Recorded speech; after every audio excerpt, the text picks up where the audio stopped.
Stack you hard, fool.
Good evening, good evening, good evening, good evening, family.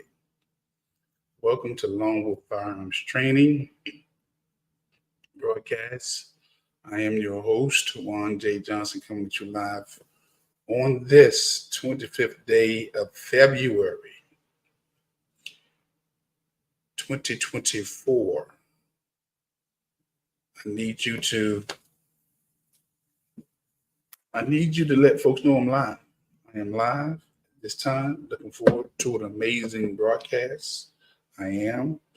I need to make sure that I am live on all these different social media platforms.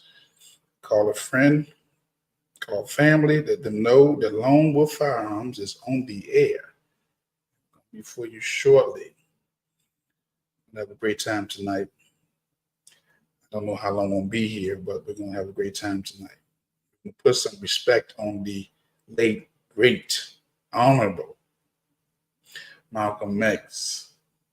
We're going to revisit one of his great speeches, the Ballot or the Bullet. So again, I'm looking forward to this conversation tonight. Looking forward to it, and I hope you are. I hope you are. Hoping you get something out of this conversation. I hope it's a conversation. Get some of this conversation because I believe it's a conversation that we need to have. So with that said, I'm gonna need you to go to lwftraining.com. That's lwftraining.com for all your firearms needs. If you need your HQLs, your handgun qualification license, I'm gonna need you to go and sign up for the class. If you need a wear and carry, I need you to go sign up for the wear and carries. If you need any renewals on your wear and carries or your concealed carries, go to lwftraining.com. That's lwftraining.com. Sign up for the course. Sign up, and we're gonna make sure you're straight. Gotta make sure you're straight, family. If you just need a firearms instructor to go with you when you're on that range, go to lwftraining.com. And also, if you want to donate, you want to be a blessing to help build the vision of Longwood Firearms Trainings in every state, nationwide, I need you to hit that Cash App, that PayPal, okay? Just go to Longwood or go to lwftraining.com, or you can go to the longwoodfirearm@gmail.com. But whatever you want to do, family, hit a brother up. Again, looking forward to working with you. I believe that we're in some very hostile, dangerous times. I think that this is the time. This is the time to be prepared for whatever. We're at war right now, family. We're funding two wars. Actually, we're funding multiple wars right now. We're funding multiple wars right now. I'm hoping you can hear me. Hoping you can hear me. If you are online and you can hear me, please let me know you can hear me. I would hate to be doing this broadcast and you cannot hear me. Boy, I hate to do this and you cannot hear me. Again, I think I'm good though. I think I'm good. I think you should be able to hear me. I think you can. So with that said, I'm not going to delay the inevitable. I think we need to get right into this topic. Family, as you know, or if you did not know, on the 21st, let's say on the 21st, right, of February, our shining prince, Malcolm X, was assassinated. February 21st, 1965, right? February 21st, 1964 would mark the 59th anniversary of the assassination of Malcolm X. I bring that to your attention because I did not witness nor hear not one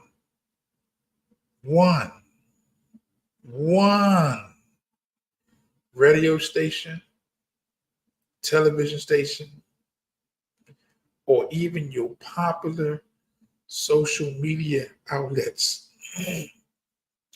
that we all love mention Malcolm's name. Not one. And I think that's an issue. I got a problem with that. I really do, because I know that Malcolm X is so much a part of this society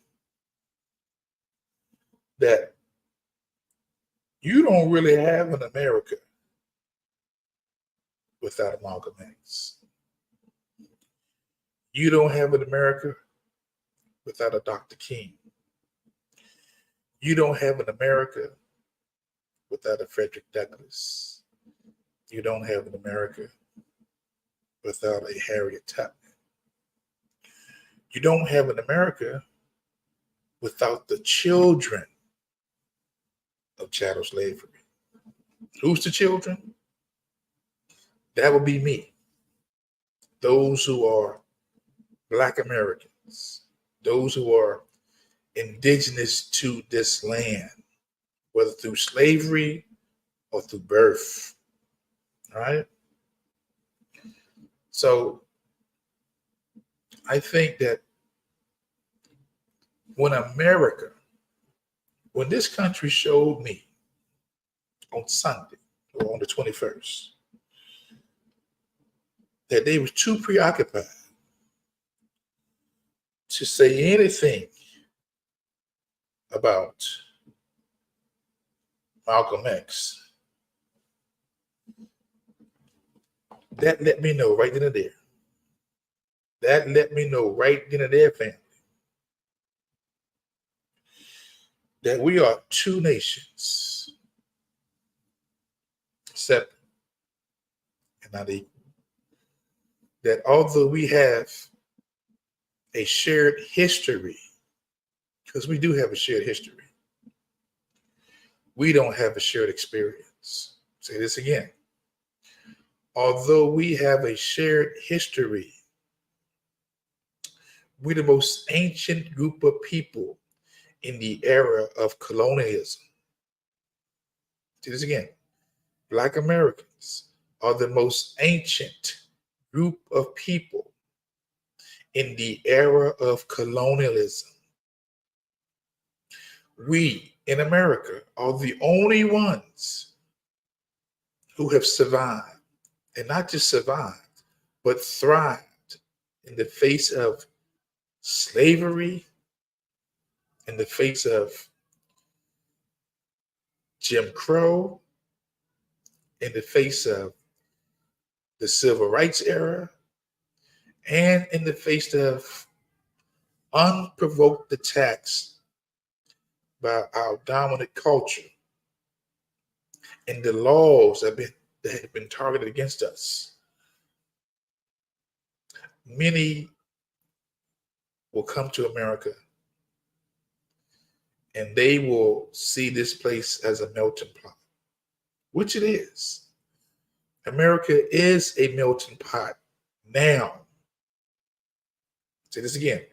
America is a melting pot now in the 24th year or in the 21st century. But America has not always been a melting pot. Let's keep it a buck. Let's keep it 100. Okay?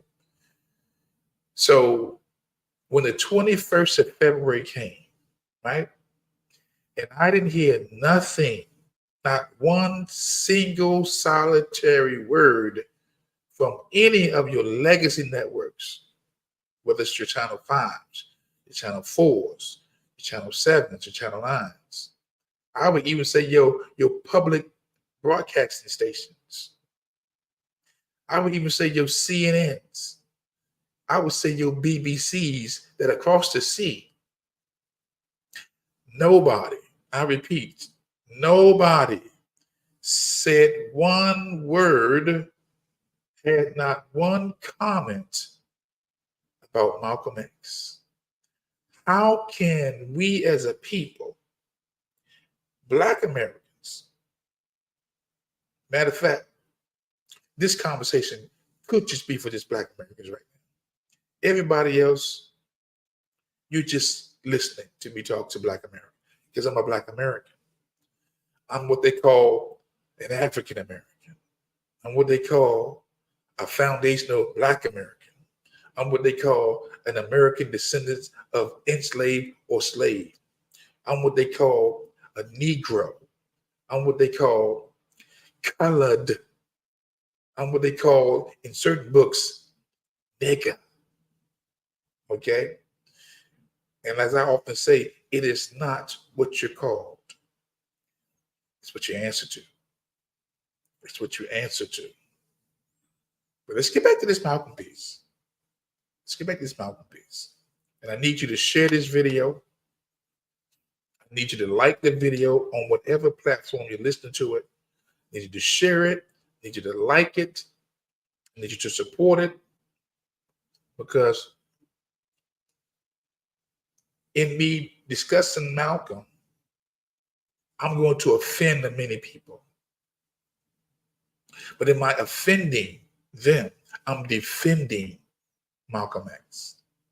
I'm defending the plight of Black Americans. Again, many will have us to act like we all have that our history is the same. But it's not. We all have our experience is different, family. Our experience is different. Shared history, but a different experience. So with that said, I'm going to place some of Malcolm in his own words. Because I think Malcolm was very clear in how he saw America some 59 years ago. Again, the Ballot or the Bullet came out in 1964. Actually, that's 60 years ago. He passed away in 65. So we're gonna listen to some Malcolm today. And I remember, if you've been following me for any little time before I stopped dealing with the Black issues, I've got at least 100, a couple of hundred of videos on YouTube, on Facebook, where I used to do these commentaries. Before there was TikTok, before there was Instagram, I would play these excerpts of Malcolm X. I would play excerpts of Amos Wilson. I would play excerpts of John Henry Clark, and I would just narrate or provide some commentary, because I knew that we sent our children to school for history. They wasn't getting our history; they was getting a jambalaya of history. But I think the disrespect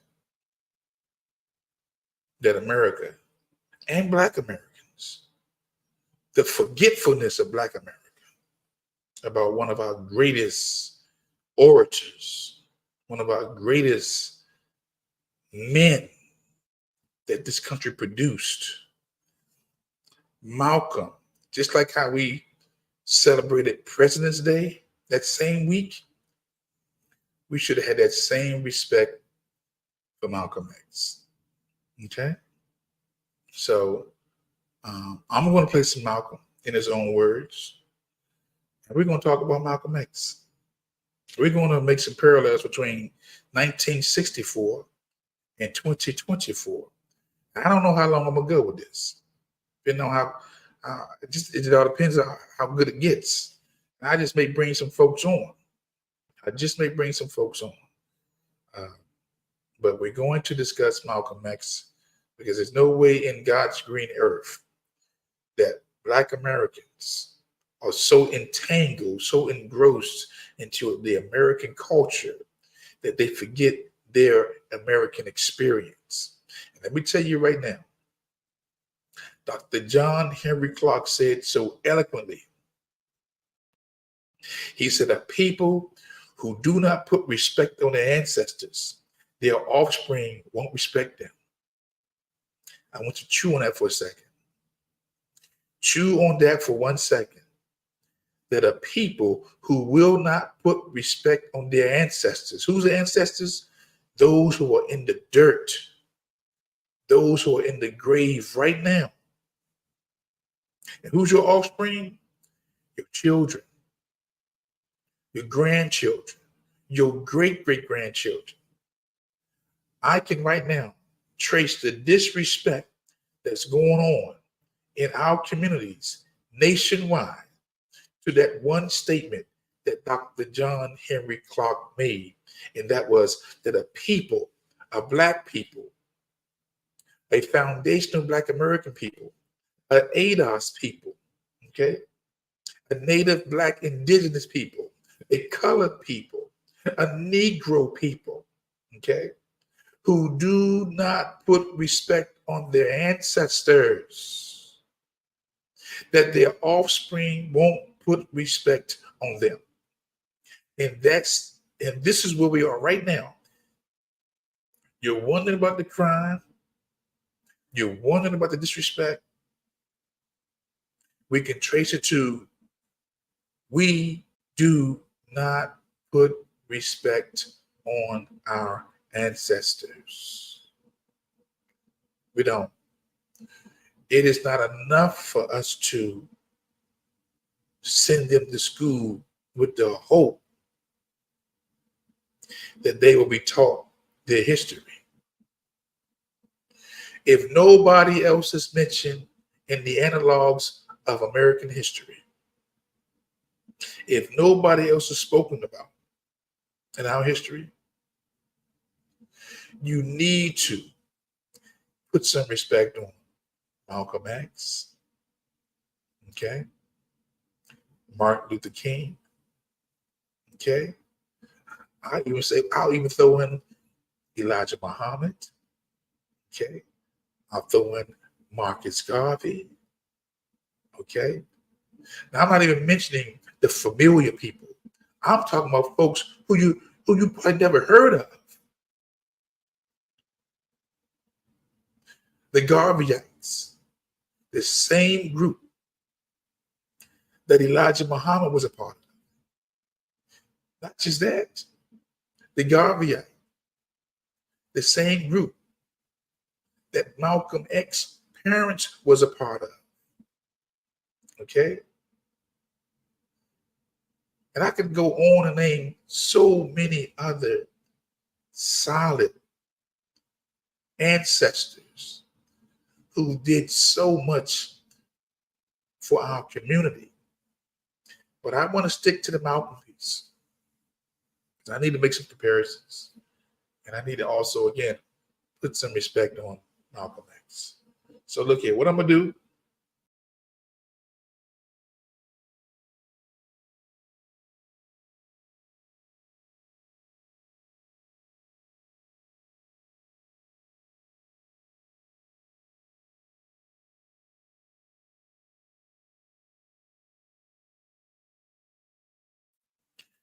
Many of you probably have forgotten how Malcolm sang. Play his voice in his own words. And I'm going to come back. I'm going to provide some commentary or a narrative. With that said, if you have not heard Malcolm before, let me present to some and let me introduce to others Malcolm X in his own words. The ballot or the bullet.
Ballot or bullet?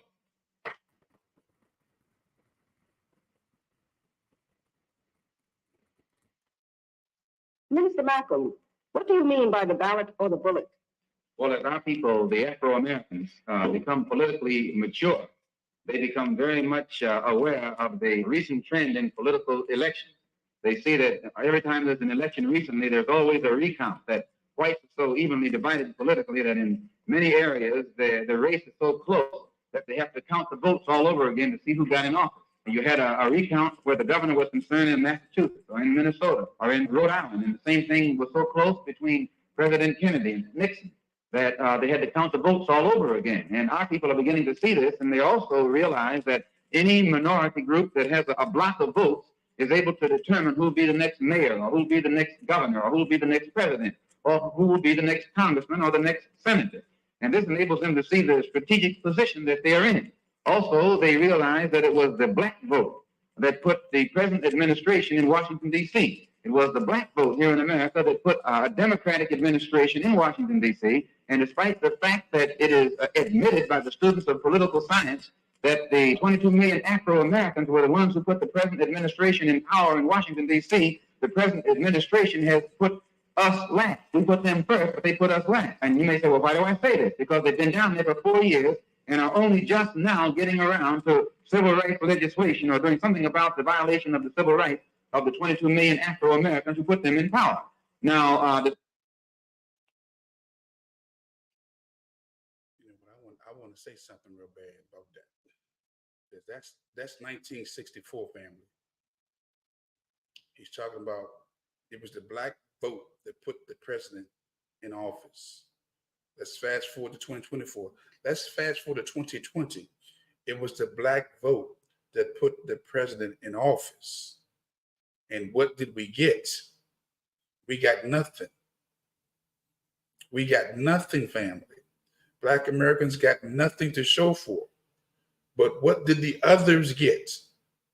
I'm going to run off a whole list of goodies and treats that the illegals, the LGBTQ, and other minorities, they got. But if you listen to Malcolm, This is 1964. It was the Black Americans that put the administration and the Democrats in position. Okay, let's continue. That they claim that they can do nothing about this. When you look at the structure of the senators and the congressmen in Washington, D.C., or the two political parties, we can see where the congressmen are concerned, 257 of them are Democrats, and only 177 of them are Republicans. That means that the Democratic Party controls 2/3 of the House of Representatives, and where the senators are concerned, there are 67 Democratic senators and only 33 Republicans that control 2/3 of the House of Representatives and also control 2/3 of the Senate. And despite the fact that they control 2/3 of the House and the Senate, and are able to pass all the other type of legislation that comes up, when it comes to the rights of the black people in this country who put them in power, they always have some kind of alibi to give the Negro to try and explain why they have not been able to deliver or keep their promises or the promises that they made when they were running for office. Let me stop right there. We are in 2024. Everybody in the nation knows who put the president in office, who put these elected officials in office. And we have been asking them for years for legislation specifically for Black Americans. Specifically, we've asked for a crime bill, right? And they said, we gave you the George Floyd bill. We've asked for to be in a protective class. Why? Because Black Americans continue to be targeted for deletion from the citizens and from the police and from the other ethnicities. Okay? We've asked for reparations. And everybody, from the president's office to your congressmen, your senators, your elected officials, your mayors, they keep telling us with consistency that they need to study, that we have to study the effects of slavery, that we have to study about who should get paid, right? But when it comes down to release the funds for the migrants, there's no study. When it comes down to release the funds for those who are crossing the border illegally, they release the funds and there's no study. We're sitting here watching, literally we're watching the Black American class become a voting bloc that won't even matter no more. You can't have 10 to 15 million illegals cross the border. And then when they cross the borders, they hook up with the legals who put them, who give them the information they need to be able to stay here, right? And they become a bigger voting bloc. While at the same time, our representatives from the Black collective pushing this POC piece, right? But you don't see them pushing POC. But I digress. Let me go back to Malcolm. That they usually use is they say that the Dixiecrats tie things up. Well, there was a time when black people were politically immature that they thought it was the Dixiecrats that were keeping the Democrats from fulfilling their promise. But today, as Negroes become politically mature, they can see that a Dixiecrat is nothing but a Democrat in disguise. That you got to be a Democrat before you can be a Dixiecrat. And as our people begin to see this, they also are able to see that it is actually a coalition of Southern Democrats along with the Northern Democrats who actually play a giant political con game to make them at the same time they are not. A good example of this, recently when I was in Washington, D.C., watching the senators filibuster, I noticed that in the back of the Senate room, there was a huge map on the wall showing the states where most of the Negroes live. And in each one of those states where the majority of the Negroes were living, the senator from that state was involved in a filibuster, which meant that he had to filibuster in order to keep those Negroes from getting voting rights. Because once the Negroes in the southern states get voting rights, they will vote out of office the present racist segregationists who are posing as senators in Washington, D.C. And once the Negro gets the vote and he can oust these southern senators and southern congressmen, then that means the present committees that govern the direction that this government takes in its foreign and domestic policy will be changed because the committee chairman will be changed. And in many instances, they'll have a black senator or a black congressman. The including of black people into the governmental system automatically will mean that the political philosophy of the government will change. The political direction of the government will change. And it will have an effect upon the economy of this particular country. In fact, the 22 million Afro-Americans are in a position to bring about a bloodless revolution where America is concerned, because if America gives complete voting rights and voting power to every person on this continent, it will include overnight a block of 22 million Afro-Americans who have a unique political and economic philosophy. So this means that America, for the first time in history, represents a country that can actually involve itself in a bloodless revolution. All other revolutions in history have been bloody. The Russian Revolution was bloody. The Chinese Revolution was bloody. The French Revolution was bloody. The Cuban Revolution was bloody.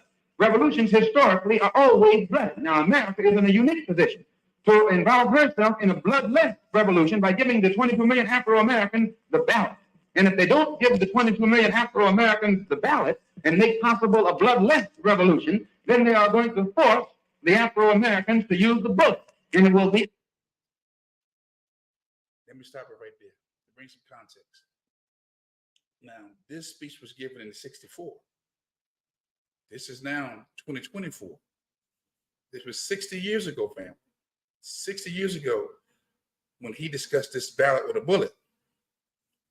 It's so much to unpack in this one statement, because 60 years ago, when you had black representation in these Congresses, in the Senate, in the House, and when you had civil rights leaders that were looking out for black interests, like what's his name? His name was Adam Clayton Powell, one of the greatest senators that walked this earth in this country. He looked out for the black collective, right?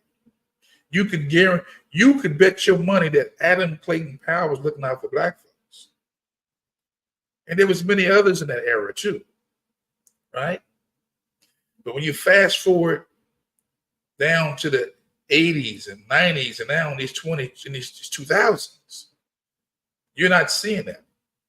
You're not seeing your elected officials looking out for black interests. They have taken this all lives matter, multicultural, people of color perspective. Okay? And the one thing I know about politics is this. Politics, family, is about resources. You want to get resources for your group, not just for yourself, but for your group. And you're unapologetic about getting resources for your group. That's why I am so hard on the CBC, the Congressional Black Caucus, because I've lived long enough to witness that the CBC and most of your mayors and your governors in these major black communities, they've literally abandoned and practiced benign neglect towards not just one Black person. At that time, Malcolm was talking about 22 million Black Americans. We're talking about now about 44, 46 million Black Americans are being neglected. And it seems like all your elected officials are on the same page.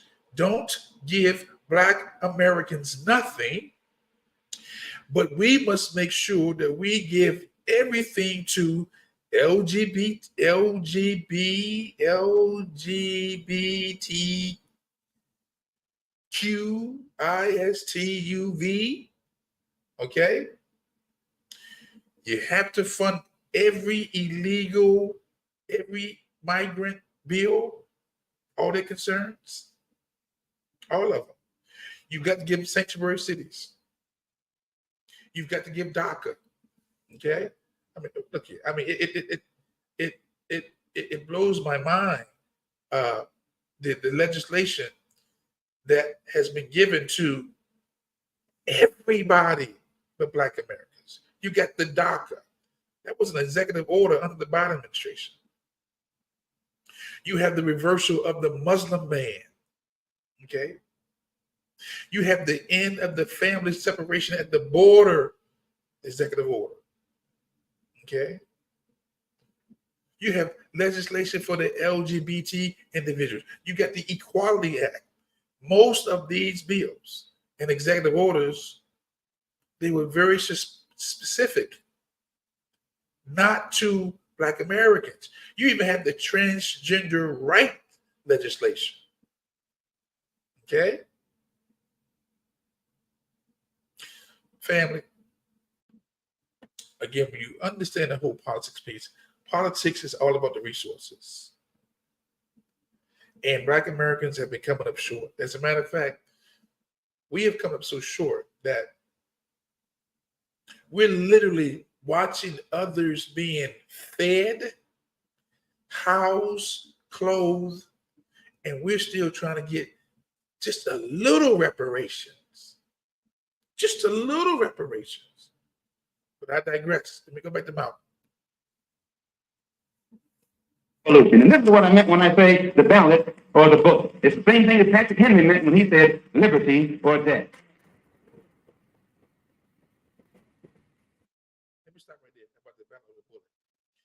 Because now we're in the climate where white Republicans and white liberals are siding against, they say I'm with Biden and I'm with Trump. Okay? And they are literally ready to go to war. And if you know what I've been doing lately, the last couple of years, I've been training you how to protect yourselves, how to use firearms. Because I know white folks are ready to go to war. You got maybe 75 million who believe that the election was stolen. Okay? By the Biden administration, by the Democrats. Okay? You got the Democrats talking about MAGA extremists. We can't let MAGA in. Okay? I'm going on record right now. I'm an independent. I've been an independent as long as I can remember. I'm not a Biden, nor am I a Trump. I'm a truther. I'm for the best thing for my people. I'm for the best thing for this nation. Because if the nation comes under attack, I'm going to war. I'm not like most of y'all. You talk a good game, but you're not about their life. I've said on numerous broadcasts, I will step over the carcass of a lot of people. Don't let the soft-spoken words fool you. I'm good with everybody, but I'm not a Biden sexual and I'm not a Trump sexual. I'm independent. I believe like this. Who's thinking? I believe in critical thinking. I'm not so caught up into Biden or Trump that I can't see the truth. Both of them have strong points. But at the end of the day, I want what's best for myself. I want what's best for my family. I want what's best for the nation. Okay? And I'm willing to fight for this. Okay? But we are approaching some very dangerous Civil Warish times. Now, Malcolm was saying about a revolution. I'm saying we're approaching Civil War. And what happened in the first Civil War back in the 1800s, Black folks was the ones in the middle. It was over slavery. It was over land. Okay? And we're back at this. Now we're 2024. And if you're paying attention, you're seeing that I've never seen white folks ready to fight other white folks. That the hatred, the venom, the visceral hatred that they have for one another. We saw this during COVID. We saw that people literally cut off their relationship with their families and friends based on a vaccine.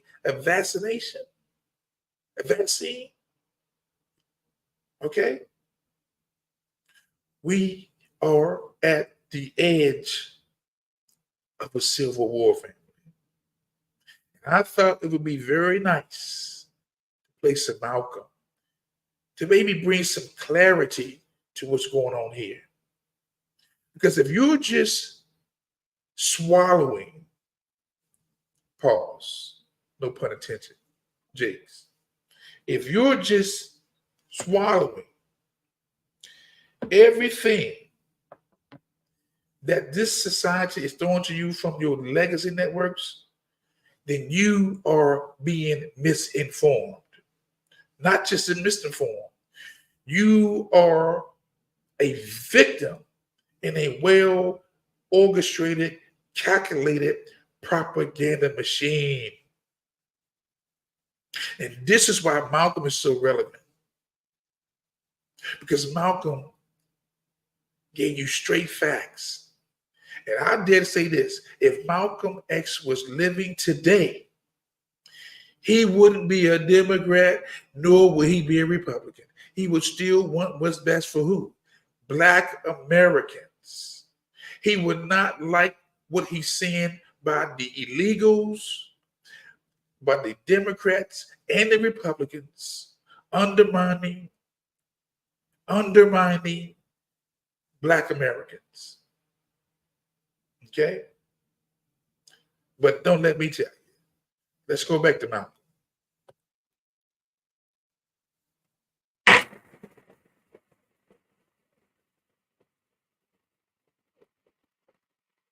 Ladies and gentlemen, Minister Malcolm X discusses Black nationalism.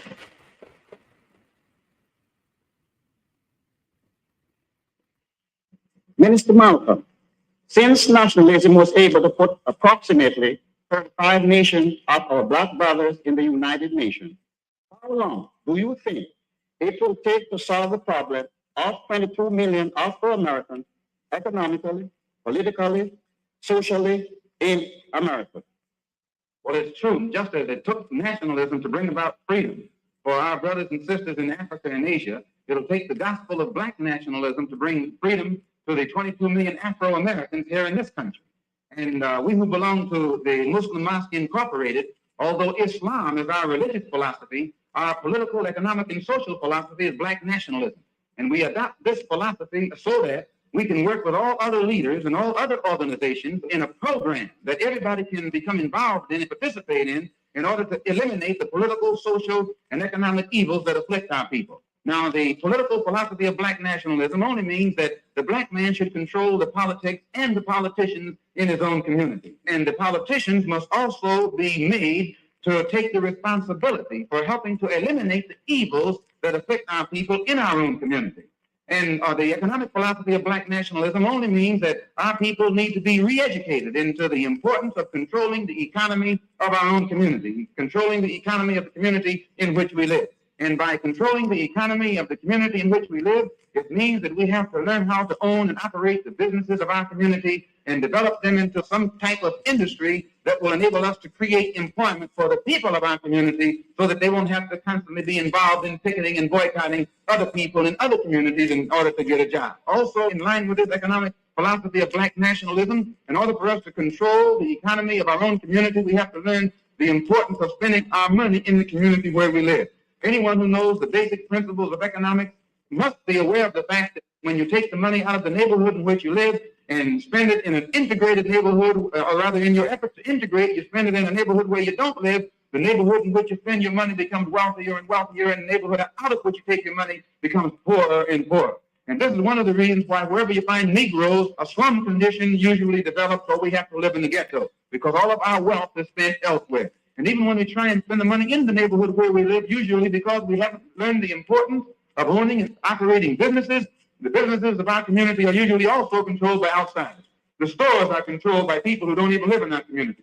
So even when we try and spend our money in the neighborhood where we live, we're spending it with someone who puts it in the basket and takes it out as soon as the sun goes down.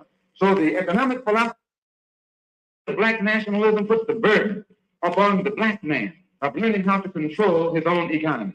And the social philosophy of... Let me stop that right there, because Malcolm was preaching black nationalism.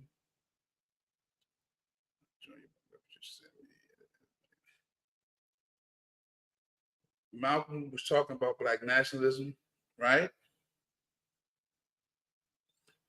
Ain't much has changed, family. When we talk about foundation of black Americans, we talk about black Americans, when we talk about the indigenous black Americans of this country, of this nation, having our own stores, nothing's changed. We still want our own stores. We still need our own stores. Okay? Watch this.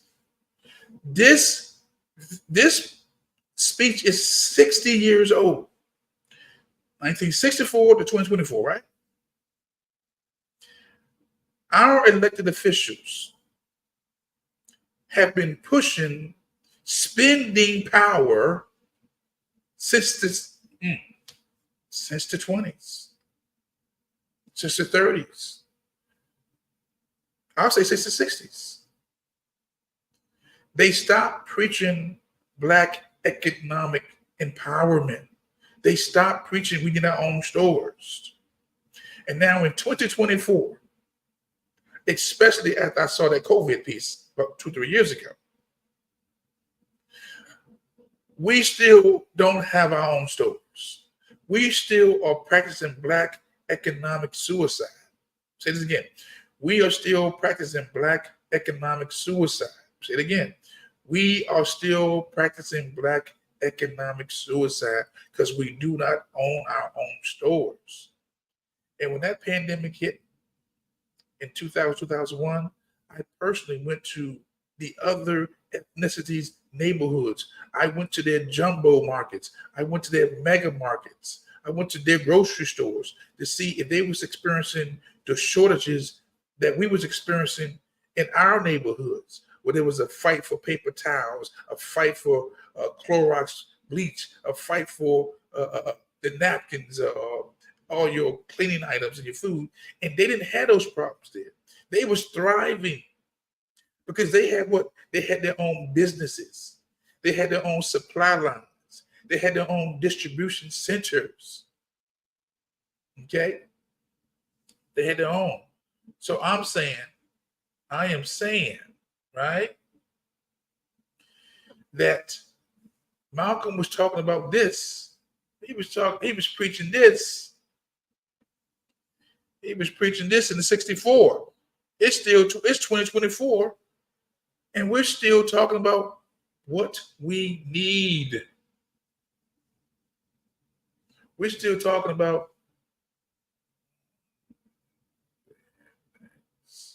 spending power. Okay? And we have got to change that narrative, family. We've got to change that narrative. Okay?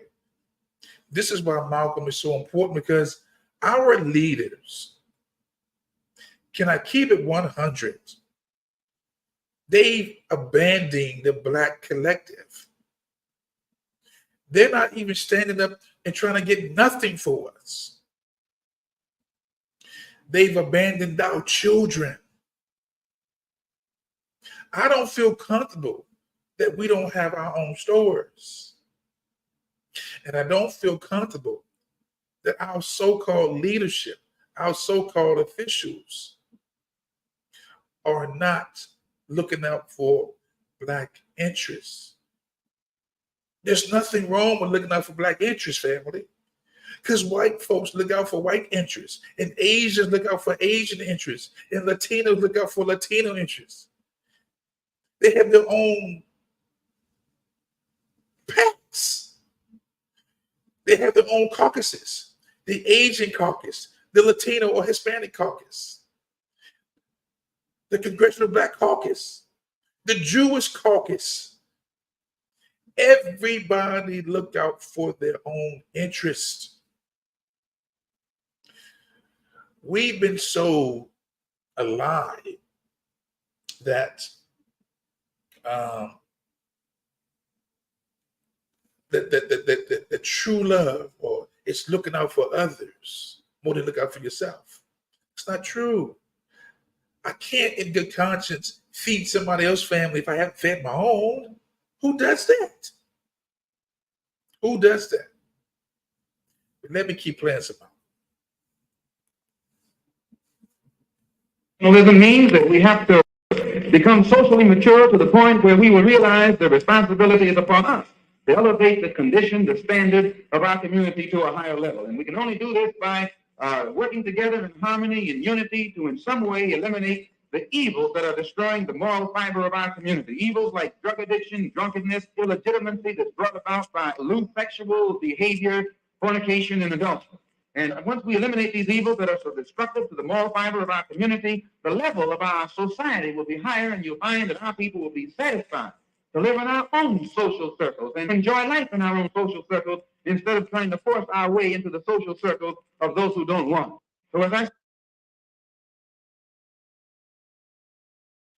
Let me go here. This is 60 years ago, right? And Malcolm was talking about morality. Morality, family, right? Look at what's going on right now in the current 20th century, 21st century. All we see is ratchetness. I mean, all we see is ratchetness. Okay?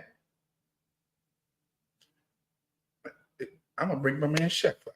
Let me bring Chef up. See if Chef imagine stage. Chef, are you in? Yes, indeed. Yes, indeed. Yes, indeed. Brother Juan, can I be heard? Can I be heard? I hear you. I don't know if they can hear you, but I know I can hear you. Yes, sir. It is the ballot or the bullet, gods or guns. And I got to tell you, man, first and foremost, Brother Juan, this is an excellent broadcast. This is an excellent broadcast. And I think you're either being blocked by the algorithm, your settings, your chat is not active. It says Wow. disabled. When I wasn't even notified that you were doing the broadcast.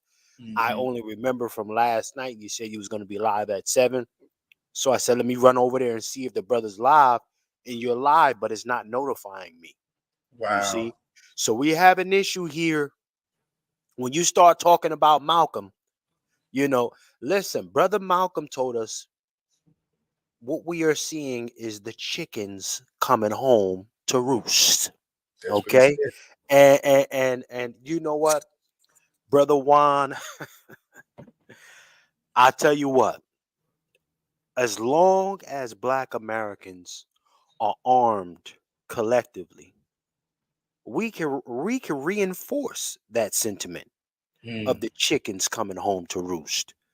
But when we're running around here, when a collective of us are running around here like deers in headlights, then you become an easy target.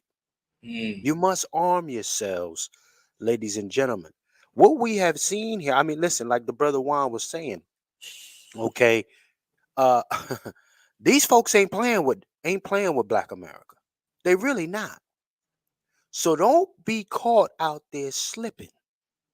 You got a young man like this, brother Juan J. Johnson, God's guns, okay, lone wolf firearms, prepared to get you prepared. You ain't got to get ready if you stay ready. Facts. You understand? And ladies and gentlemen, you won't have the time to be reactionary, which our history has always shown. We are past being reactionary. You are lucky that you're actually in a position to be proactive right now Mm-hmm. because it hasn't hit the true nucleus. Chef, are you there? Boy, Chef, then I didn't do nothing, brother, but you have disappeared. You're here, but I don't hear nothing. I don't hear nothing. God. You hear me? Am I back? You're back. You're back. You're back. Boy, this that broadcast. This that kind of broadcast. Oh yeah. I like it. I like it. So now, Chef, you gone again. Oh my God. Let me tell you something. You know, I pride myself on being able to be outside the box. Chef, I can't. I see you, but I don't hear you. So I don't know what's going on. Maybe I need to remove you and bring you back in. I don't know. Let me take you out and bring you back up. Let me see what happens. Remove. Chef, are you there? can you hear me? I hear you now. Go ahead. This is the All right. first. This is crazy. Like this. Listen.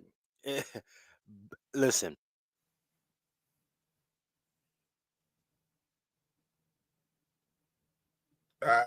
You're cut off again, Chef. You cut off again. I can't hear you. Well, let me say this. The Chef comes back because again, I don't know why he keeps let him. Let me see something. Let me see. Chef, can you hear me? Can you hear? Unmute your mic, Chef. Unmute your mic.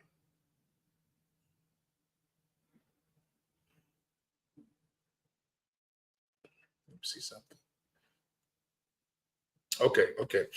So again, family, with this God, Guns, and Ballot with a Bullet piece, like I was saying, we're in the middle of some of a civil war, ideological civil war that probably will become physical.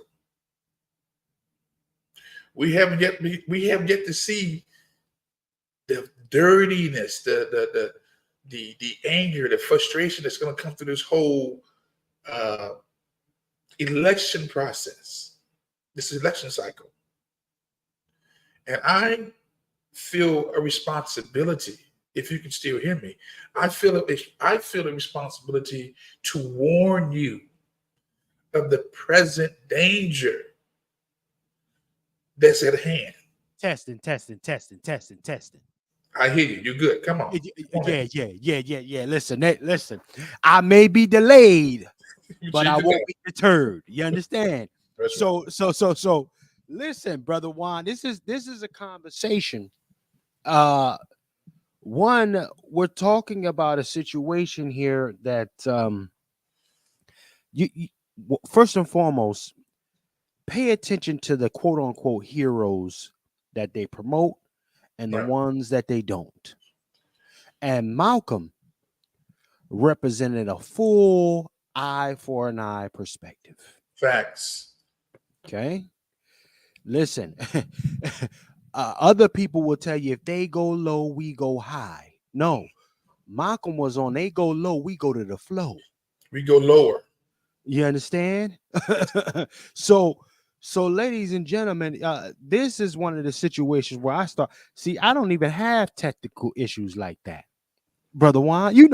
I don't have tech issues like the one we just had. I had to get up and get a different mic. You Wow. understand me? When you talk about Malcolm, ask yourselves a question, public. Why isn't there a Malcolm X holiday? Why don't you hear about this man, quote unquote, famous speeches anywhere? Why don't you hear about it? Nowhere, Chef. Nowhere. Okay. So we gotta really keep it 100 about who gets promoted and who doesn't, and then ask yourselves why. Okay. See, as we come to the end of this Black History Month, you got to keep in mind as well, okay? Rosa Parks wasn't the original person offended. It was Claudette. It was Claudette Colvin, a 15-year-old Black American woman who was pregnant at the time.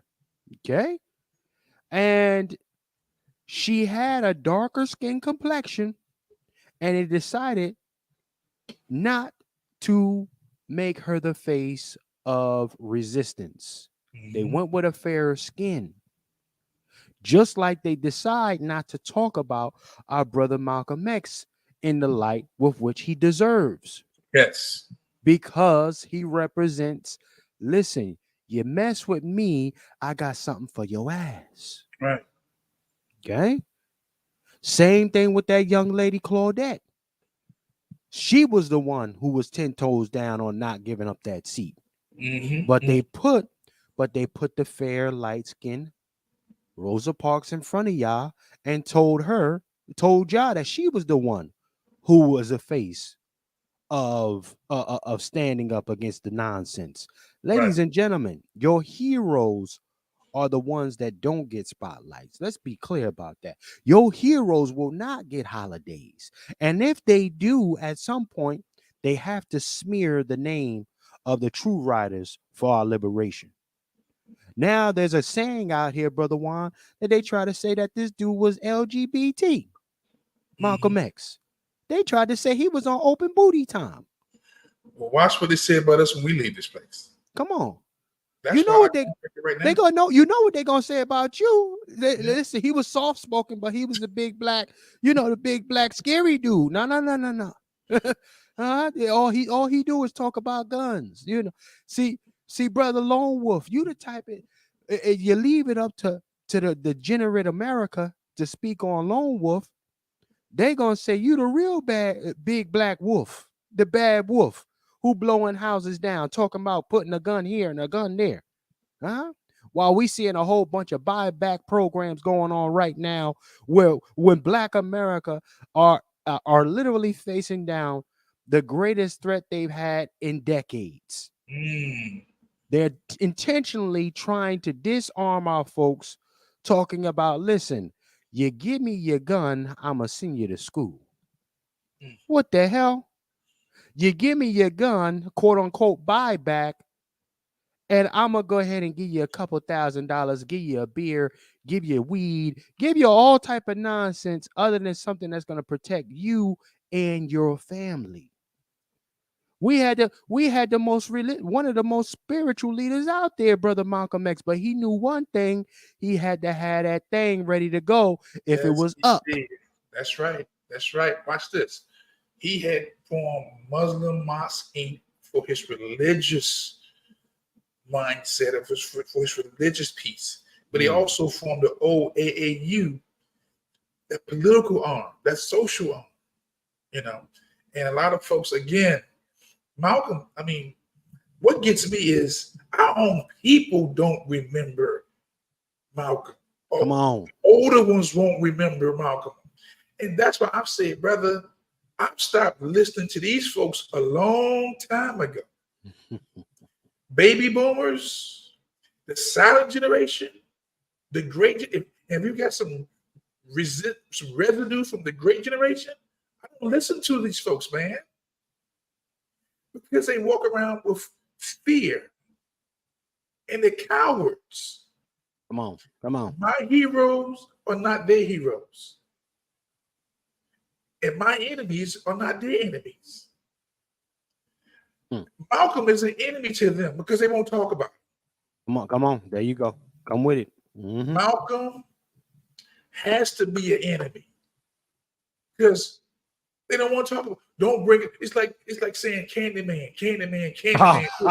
Come on, brother. Wow.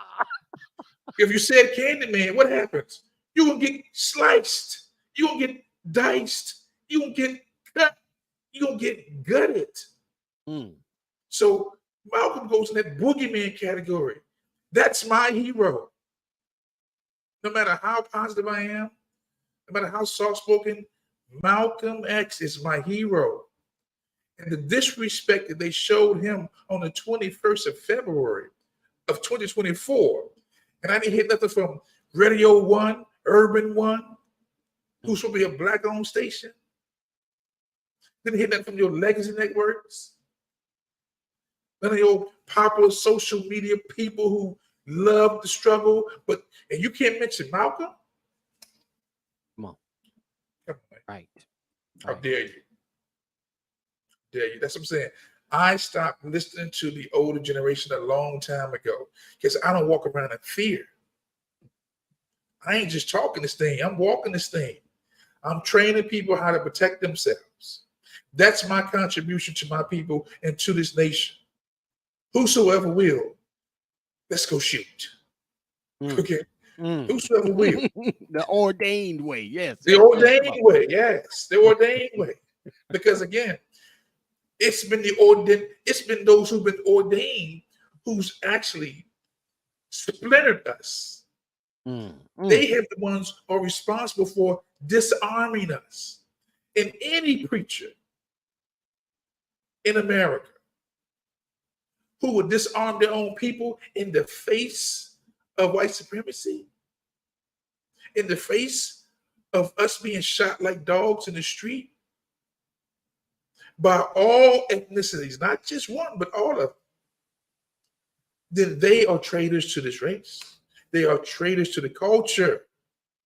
And I'm not, and again, I don't care who don't like me after this broadcast, who unfollows me. It doesn't matter. You know how I rolled before I became, the gunman. You know how I rolled, okay? Right. I got hundreds of videos. Go to my Real Talk. Juan Johnson Real Talk on social media. I got about 200 videos of me talking like this. I've evolved. But I'm still that same person that'll put you down. And I mean that. If I had to choose between defending myself and somebody else, I'm going to defend myself. But again, this ballot or bullet is real to me because I'm trying to warn the nation or those who would listen that we're in some very dangerous times. And Malcolm's his message is more relevant now than ever before. But the silence from the civil rights leaders, I'm done with me. They're dead to me. I'll walk over their carcasses, all of them. The CBC, you're dead to me. The betrayal of black leaders, the preachers, not all of them, but enough of them. You're dead to me. Because you sit back and watch people destroy our children, and you have nothing to say. You're dead to me. Hey, listen, bro. Y'all done woke up the old wolf. This the other wolf here. The ordained was a little more. Listen, you done got to listen as he should be, because here's what's happening. You unassuming, deer in the headlight folks, illegals are being imported here by the thousands. They have no respect for law enforcement. They have no respect for you citizens. They're running up and down in New York City and other places, slapping random citizens, and there's no punishment to be had. You must arm yourselves. Immediately. Yes. And watch this. But you know what? I've thought about this thing, Chef. And I'm looking at, okay, so the country demands loyalty or expect loyalty from the Black Americans, right? They want us to talk about these illegals too, because they are a threat. But at the same time, they are funding them. Come on. They are housing them. They are clothing them. They give them cell phones. But at the same time, they demand our loyalty. You can't have it both ways. Nah. Because you won't even peel off a little reparations, but you're peeling off millions to folks who are crossing the border who will undermine the country. So I'm beginning to think, do I really want to be loyal to them like that? When Mm. I think about it, because whoever's playing this chessboard, right? They betting that we will be loyal because of the migrants are coming, Correct. and they won't give us nothing. They won't give us nothing, but they still give them something and still allow them to come in. We got Hold on, brother Juan. You don't vote for him. You ain't black, sir. I'm almost blue. listen. You know, in the near future, you know, population is going to be minority white, and folks like you going to have to learn to work with the Hispanics. That's what Biden said. Well, You going to have to learn to work with them Hispanics, well, this with the is Latinos. breaking news. Breaking news. Yes, sir. How do you work? How do you work for people who won't hire you? Come on. You can't work with them. They're not hiring us. They're No, hiring their own. they are The not. legal Latinos are hiring the illegal Latinos. They're isolating the black people. We're getting this thing. And you know what, brother? And you know what, brother Juan? You ain't lying, because in my industry, I'm a chef. Right. Okay. The first thing these people who come here illegal know how to do, they'll go into service industries. That's their thing. And their people will only hire them because they speak Spanish. Right. They're not even giving you a shot. They're not even looking at you. I've tried it. You listen, the Asians have been doing it for the longest, only hiring their folks in them wok pot, them house of chow mein spots. You know what I mean? So you think that the Latino that's coming over here, or the Arab or anybody else, won't hire their people? Listen, you sadly mistaken. It's happening the most in my industry right now. Because even until before I got to a position, brother Juan, where I tell people what my number is, for the longest, they will say to me, "Can you speak Spanish? What's your nationality? Are you a black American? Are you African American, black American? If so, you can't work here." They would say that. They would say that. Even if it's an Italian owner, even if it's you working to apply for an Italian restaurant, they will say you can't work here. You not Spanish. I heard black people are lazy. Do you understand?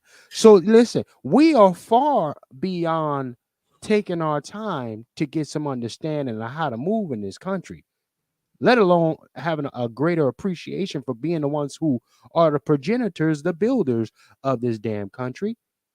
But now you gotta negotiate. Okay, you don't even have the ability or the luxury to be a second-class citizen. You are fifth now. Well, again, that's even worse. What the hell is a second-class citizen? And what is a fifth? Look, either the Constitution is for all of us, or it's for none of us. Come on. Okay. Sister Essence Rain says, "Why should they hire us anyway? It's just black people that don't look out for one another." You want to answer that, Chef? I'm gonna say this. Why should they hire us? She said, "Why should they hire us anyway? It's just black people that don't look out for one another." That was the question. Well, here's what I say to that. They should hire us just off a GP because they got here because of us. Okay. Secondly, all right. They're 9 times out of 10, they're cooking the stuff that we already know how to cook. Right. So you do owe us every last bit of it. The fact that you can come here and live the high life, or you can chase the big city of dreams, right? Or you can live in the land of milk and honey, is because of us. So you damn right, you better hire us. Okay, because we are blocked out from having the access to grants and loans that you get at low interest rates because we are who we are. You are not here because you have gained or created something so phenomenal. No, you are here because you attribute to a bigger plan against us. So you damn right you better pay to play. God damn it. If you're gonna try to exterminate me, you need to pay me. I listen, money ain't got no color. Facts. Okay? Facts. Money ain't got no color. I am old every last bit of it, whether I'm gonna get it from an illegal who comes here or I'm gonna get it from a person that's legal. Quote unquote, all of you are immigrants as far as Chef C is concerned. Every Right. last lick of you are immigrants. The doggone Kennedys are immigrants, but America calls them the royal family. Yes, they did it.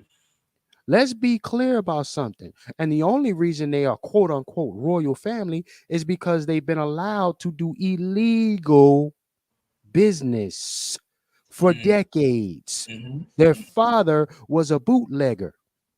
Okay. He was allowed to have his liquor business, just like these illegal immigrants are allowed to have tire shops, allowed to have restaurants without any regulations. People are passing inspections, etc. But nobody's going there and giving them citations for $5,000 here, $10,000 here, which happens to our business collectively across the country. You damn right they better pay me. They better hire me. And you know what? Spanish as a second language. You better teach it. You better teach me something. God damn it. And teach me how to take the money from out of your community because you damn sure been taking it out of ours. I'm gonna land with that. Well, Essence said again, why can't we build our own? We don't need them. Malcolm X talk black nationalism. We need nothing from them. We need each other. Listen, hold on, brother Juan. I don't mean to cut you off, sir. Go ahead. You listen. This. Why can't we build our own? We built our own several times. We got over 150 different Black Wall Streets that have been terroristically torn down by these domestic terrorists. Okay, Facts. we know how to build. However, again, let me be very clear about something. History has shown that niggas don't like niggas on this Black History Month. We're going to be honest about this today. Niggas have always had a problem with niggas. Who killed Malcolm X? Niggas. Who killed Martin? Niggas. Niggas been killing niggas, and it ain't been no black excellence in several decades.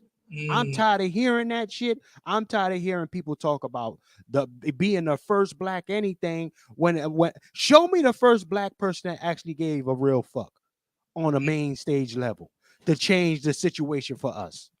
Show me a collective of black people being the first to truly give a crap about our current situation, to lay it all on the line and do something about it consistently. Show me these.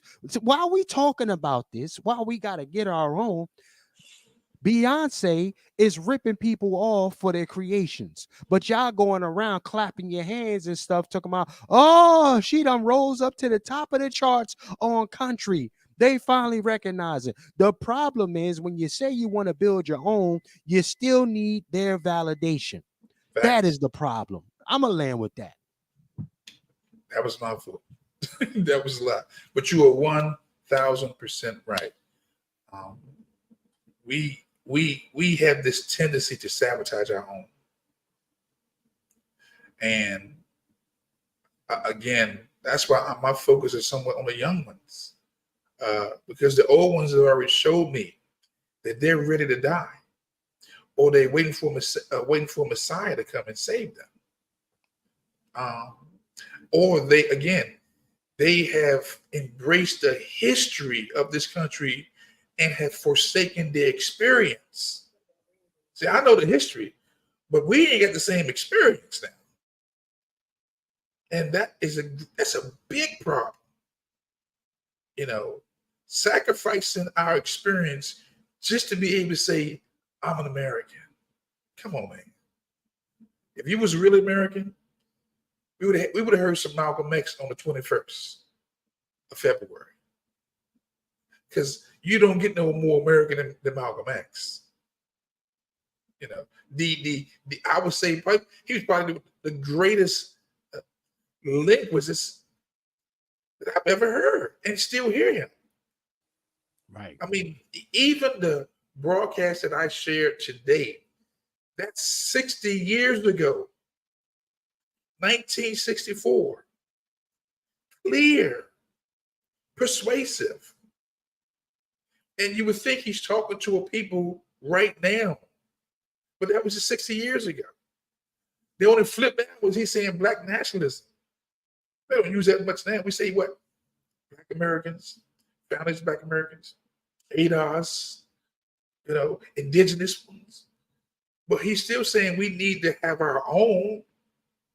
We got to stop practicing black group economics, suicide, because that's what we're doing. We don't have no distribution centers. Right. We don't have no supply lines. Right. Where the stores at?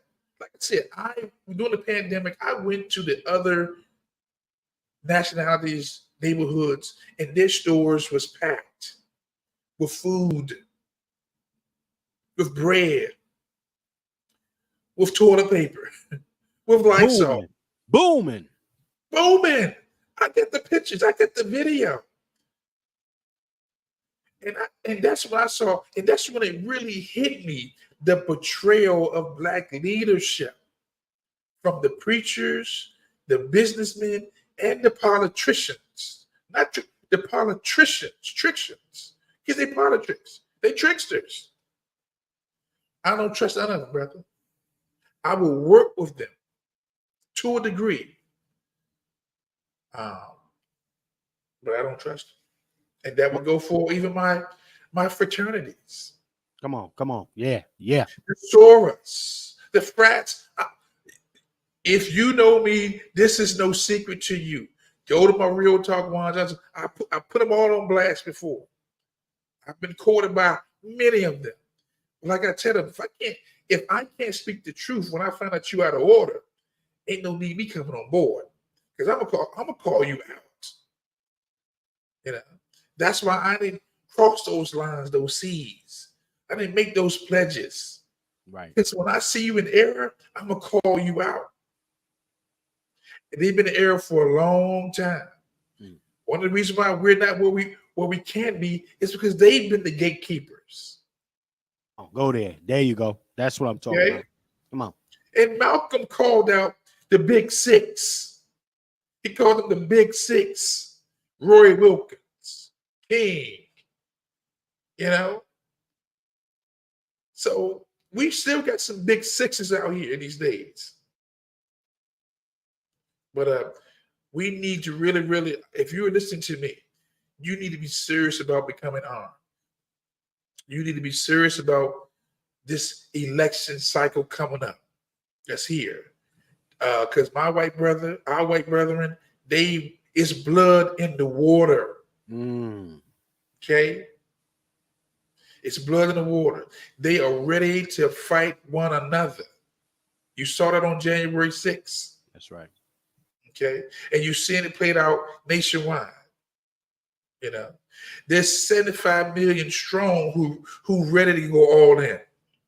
Let me ask you, Brother Juan, when's the last time you seen a nigga pledge to the black collective, the Black American collective, and not a Greek? Show me that. I'm seeing niggas pledge to brunches, Sunday brunches, and dress up. Playing dress up. These niggas wanna do costume, contests until they go to their damn grave. You got niggas is 66 years old, 70, AARP to the flow, talking about with the hand up in the air. Nigga, what is all of that hollering and playing dress up done for Black America collectively? Not a goddamn thing. You talking about Lil Bro, Lil Sis, making these stupid ass sounds. Niggas need to get. Everybody is lost. A lot of niggas are lost, Brother Juan J. Johnson. We just gonna have to keep it honest like that. You are stepping over carcasses. I'm souffling and I'm sliding. Okay. I don't want to hear about another dried up fish sandwich in my life If I hear another catfish nugget celebration, if I see another do the wop jigaboo dance in man, if I see another nigga Casper slide or electric slide, I'm a loser, brother Juan. See, this is the issue. This is the priorities. They lay out their calendars. Cats got the calendar set. Hey, I'm going to this. You going to be at the gala this week. Hey, you wearing this colors? Niggas is still doing that. They hitting each other up to say, yo, you got that blue thing? I'm gonna wear my blue hat today with my white socks. These are the niggas that's out here calling themselves black leadership, screaming and all this stupid shit with silk and polyester on all over the place, dried up wigs, raggedy ankles. Everybody needs is fucked up. Right. Nobody got no cartilage left in their joints, but they want to go ahead and slide all over the place. We have an issue here. In order to get to that quote unquote white boogeyman, we got to get through Negroes first. We got to get through these slip and slide. I'm the big nigga first. You got to get through them. All right. A lot of cats got dried up. The back of their necks is really greasy, shiny forehead down to the floor. You understand? And chicks with lazy bangs. This is the problem, and this is what's breaking up the Black American community: the lazy bang and the shitty wig. Okay, so I'm just here to make it make sense, brother Juan, because for me, until we move that class of folks out the way, then we can get to the other buffer class, right? Which are the Latinos, the others that are coming over here getting these giveaways, 5,000 here, right? 7,000 in Chicago a month there, right? 50,000 to start your business in California on the West Coast, 5,000 to put you up in the crib every month. Not working for a thing. New York, you getting a scooter if you want to do a Uber Eats or a Postmates. You got you a scooter to slide all over the place. Where my scooter at? I want my scooter. You understand? So this is the situation we're dealing with. We can't even talk reparations. We can't get a goddamn scooter. But I'm gonna pause right there. You got it, brother Juan. You got me going to where I wasn't trying to go here tonight, sir. But you got it. Go ahead. Well, I mean, we're look here. We're not having this conversation. Where do you hear this conversation in our community taking place? Anywhere on social media. Where? I watch social media. I listen to who's talking. I know who brother. I know who the agents are. But brother Juan, you won't hear this conversation because a lot of the Negroes we talk about are aunties and uncles, grandma and grandfather. Yes. So they can't talk bad about the family because you ain't gonna be invited to the fucking family reunion if you start talking that talk. You see what I'm saying? Just fuck the cookout. You're not coming to the family reunion. They don't want your special macaroni cheese that everybody look forward to every year. Keep that mac and cheese at home this year. You see what I'm talking about? But anyway, go ahead, brother Juan. I'm trying, man. Go ahead. No. Keep it. Keep that energy because we need that energy. I got Let's Talk to just popped in. Joe, they must have really had me hidden because I'm seeing folks now. Carissa Span said blacks are no different than whites. They hate on each other and taking each other out. I would agree with that. That's a fact. Look here, man. What? And Essence says not the knees. She said you said knees. She said not the knees, not the knees. But look, there's a scripture that says, "How do you say you love God?" Right? Because all these people claim to love God.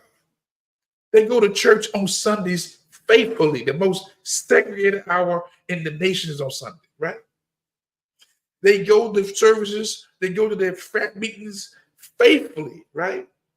How do you say you love God when you ain't never seen in your life Your And number one trader is in the pulpit. But go ahead, brother Juan. but they don't like their own brother who they see every day.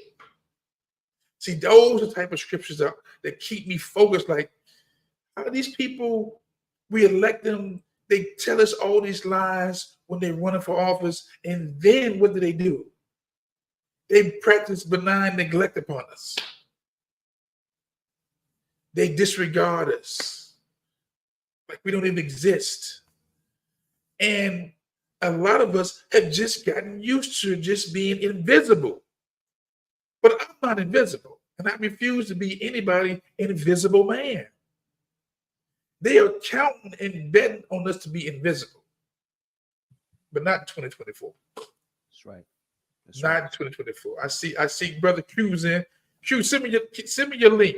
I'll bring you in, brother. You can be a part of the Yeah, conversation. let's run it. Let's run it up for the lone wolf today. I see. Hey, let's run it up for the lone wolf. Peace to everybody. Y'all like, share, subscribe, like, share, subscribe, like, share, subscribe.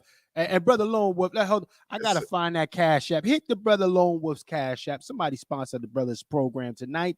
Matter of fact, let me see what I'm a sponsor tonight. God damn it, shit. I'm gonna show you how you lead. Okay, let me put something Brother on that Q, brother's send me book. your link. I'm gonna bring Q in and see if he want to come in. Matter of fact, I think I may even have him on my Q. Let's talk. See if let's talk in here. I don't know his. Q, you send me your link. Send me your link. I'll bring you in for the conversation. Again, I just think, man, I love my people, right? And because I'm a part of this nation, and I don't want nothing. Look at it. When they come for one, they're gonna come for all of us. And I'm ready to defend everything around me. Look at your phone. Everything around me, right? Oh, I got you. Got you, Q. Got you. Let me send this thing right now. Yeah, Q, come on board. Give me 1 second. But I feel you, brother Juan. See, we are in a place where a talk is cheap. Lip service ain't real service, Black America. You niggas done did a lot of talking for too many years. A lot of celebrating and ain't earned shit. This is the issue that we're faced with. Too much celebrating and not enough regulating. Not enough regulating. You understand me? So it's time to get back. See, the truth is, you gotta see. Here's the truth. There was a generation of our people who really believe in putting foot to ass. Facts. Really was on that eye for an eye time.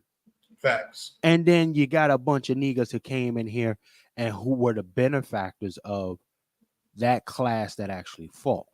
See, niggas got lazy, niggas got greedy, niggas got fucking greedy and never really had to fight for some of these inheritances that they got. So we then deal with the generation who believes in getting the property and then selling it off to a whole other ethnicity instead of keeping it in the family. See, or we deal with cats who benefited from money actually going further without them actually having real skills. See, you got to be a damn astronaut now. You got to be a physicist to bring in some real paper. Listen, how many, in order to break even, you got to have at least 4 streams of income right now. At least. To break even. Yeah. We ain't even talk about getting to the point where you can save. We said break even. And that's and you better hope you already got decent credit. You better go ahead, brother Juan. No, and that's if you don't really want nothing. Now, that's one thing to live within your means, but that's very minimum because things are going up all the time. I mean, what is your means? But you need, like you said, you need multiple streams these days, or you better have somebody in your life that can help carry some of that weight. But keep going, brother. You're on the road. Go ahead. You there? I am just here, brother Juan. I am got my little Sunday meal coming in right now, and I just want to talk about these bad knee having people out here. Bad knees, and messed up hairlines. The messed up hairlines broke up the Black American community. I want y'all to understand something about that. Bad wigs and messed up church hats broke up the Black American community. Okay. People who stop learning how to do the simple things, right? Labor. We got to get back to trades. Black America, trades is where our bread was always buttered. And if it wasn't a real big deal, peace to brother Q, peace. What's going on, y'all? What's up, brothers? Man, you know, listen, we in here getting it right. You know, brother Juan, I said we got to support. I like the energy he was coming with tonight. This ballot or the bullet energy coming with tonight. So I said, let me tap in and get with the brother tonight. Look, I got some of Malcolm to play. I got some of Malcolm because again, we ain't heard Malcolm enough, and that's the problem. We haven't heard him enough. Go ahead. Honestly, this speech probably is his greatest speech. Which one? The Ballot on the Bullet. That was good. I was going to play. I got one that says, the message to the grassroots was even better. That was a good one. Come on, man. Yes, I'm ready for that. And the prospects for peace. Oh my God, those last 3 years, man. When he left the nation, oh my God, Michael was on fire. Matter of fact, let's give him a little something. And but Q, tell the people who you are. Q, host of Let's. What happened? I didn't do nothing. I'm telling you, you can't do this Malcolm X stuff, man. Why you think nobody touched this motherfucker with a 12-foot pole, brother Juan? Nobody touch it. They done zapped him up out of here like he was the Wizard of Oz. I didn't do Got him out of here. Q, host of Let's Talk too.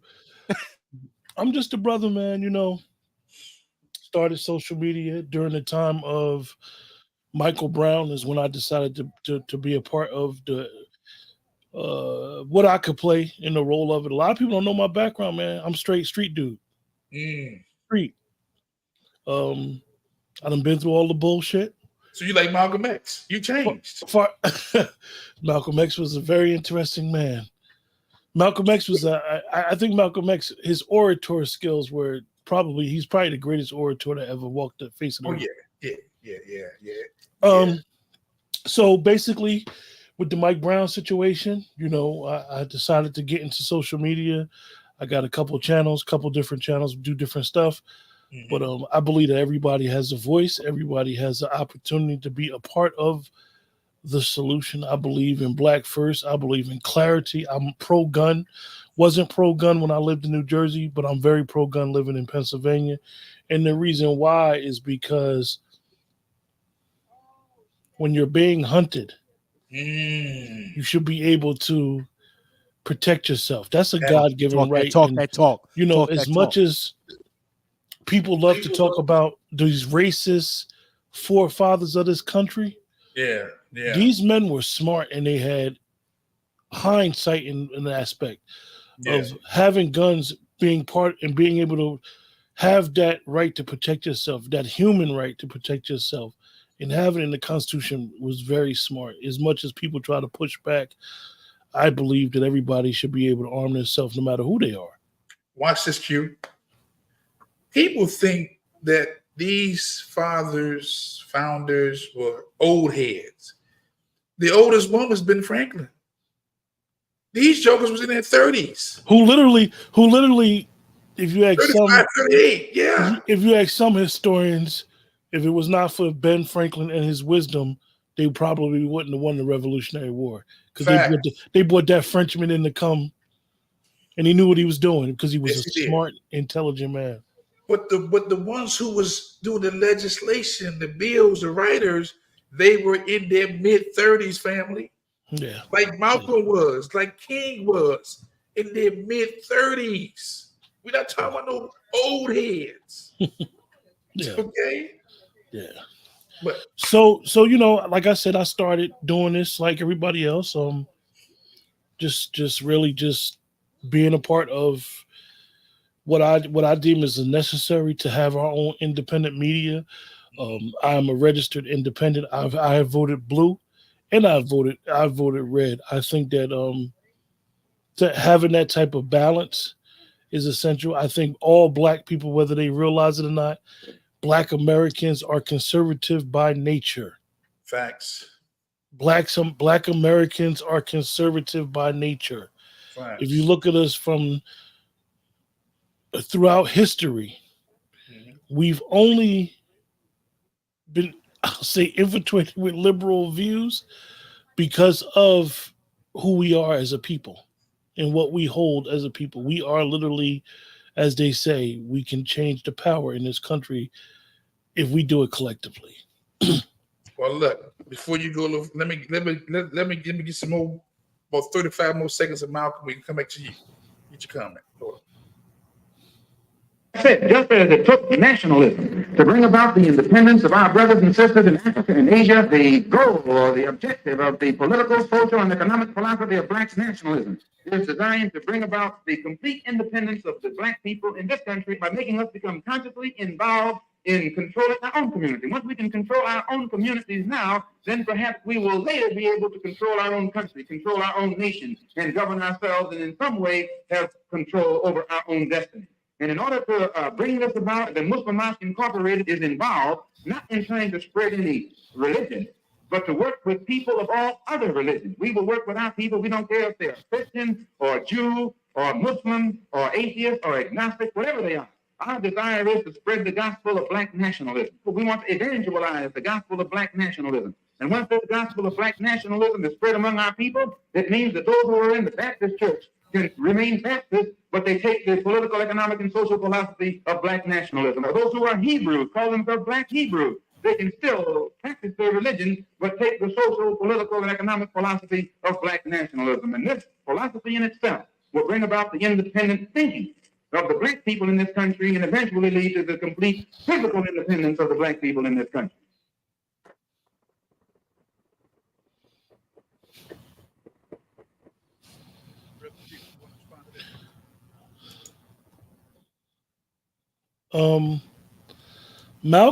Malcolm, could you hear me, Brother Juan? I hear you now. Go ahead. Malcolm, that we know that speech was after he had made his transition. Right. And when you listen to Malcolm post his transition, you understand why he had to be killed, why he had to be silenced, because he was teaching people, first of all, Black first, have some Black unity, have some understanding of who you are. As people used to say years ago, have some knowledge of self, some self-pride, self-determination. And to get through the titles of I'm Muslim, you Christian, I'm poor, you're rich, you from the North, I'm from the South, you from the East, I'm from the West.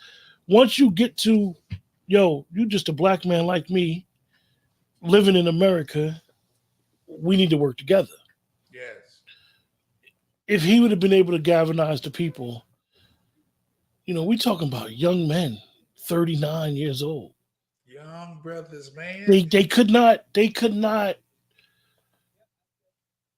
succeed with that. It was too many forces, government, too many forces within our own community that did not want them to succeed. And that's sometimes we have to take some ownership as I'm somebody who probably studied Malcolm a lot. I grew up in the area where the alleged killers that killed him came from. I've done extensive shows on Malcolm, and I try to give insight that one thing that people don't understand about our brother, he is today's hero, but during his time, nobody liked him. Ostracized. He was Benedict Arnold. We gotta get that through our head. Him and MLK. MLK couldn't even go to other churches, y'all. Facts. Like, if we really, really understood that they didn't want these quote unquote troublemakers around, then we'll understand how these complicit coons were able to hide under the mask of celebrating them today. Still, it's still people living that still try to celebrate them and act like everything's all good. And they were their heroes. No, they were you were part of ostracizing these two brothers. So I think that Malcolm, and I see Essence in the chat. I know that's Essence's favorite speech. We've talked about that, me and her myself. Malcolm is somebody that should be studied. I mean, and it's crazy because he called the liberals out. Respect to Dr. King. I love Dr. King as well. Dr. King didn't call certain people out. And I'm not saying that his message was wrong. His message was right for what he wanted to accomplish. But the reason why Malcolm called the liberals out, because he lived up north. He was around it. See, we have to understand it. This country was literally, when it comes to politics, it's divided.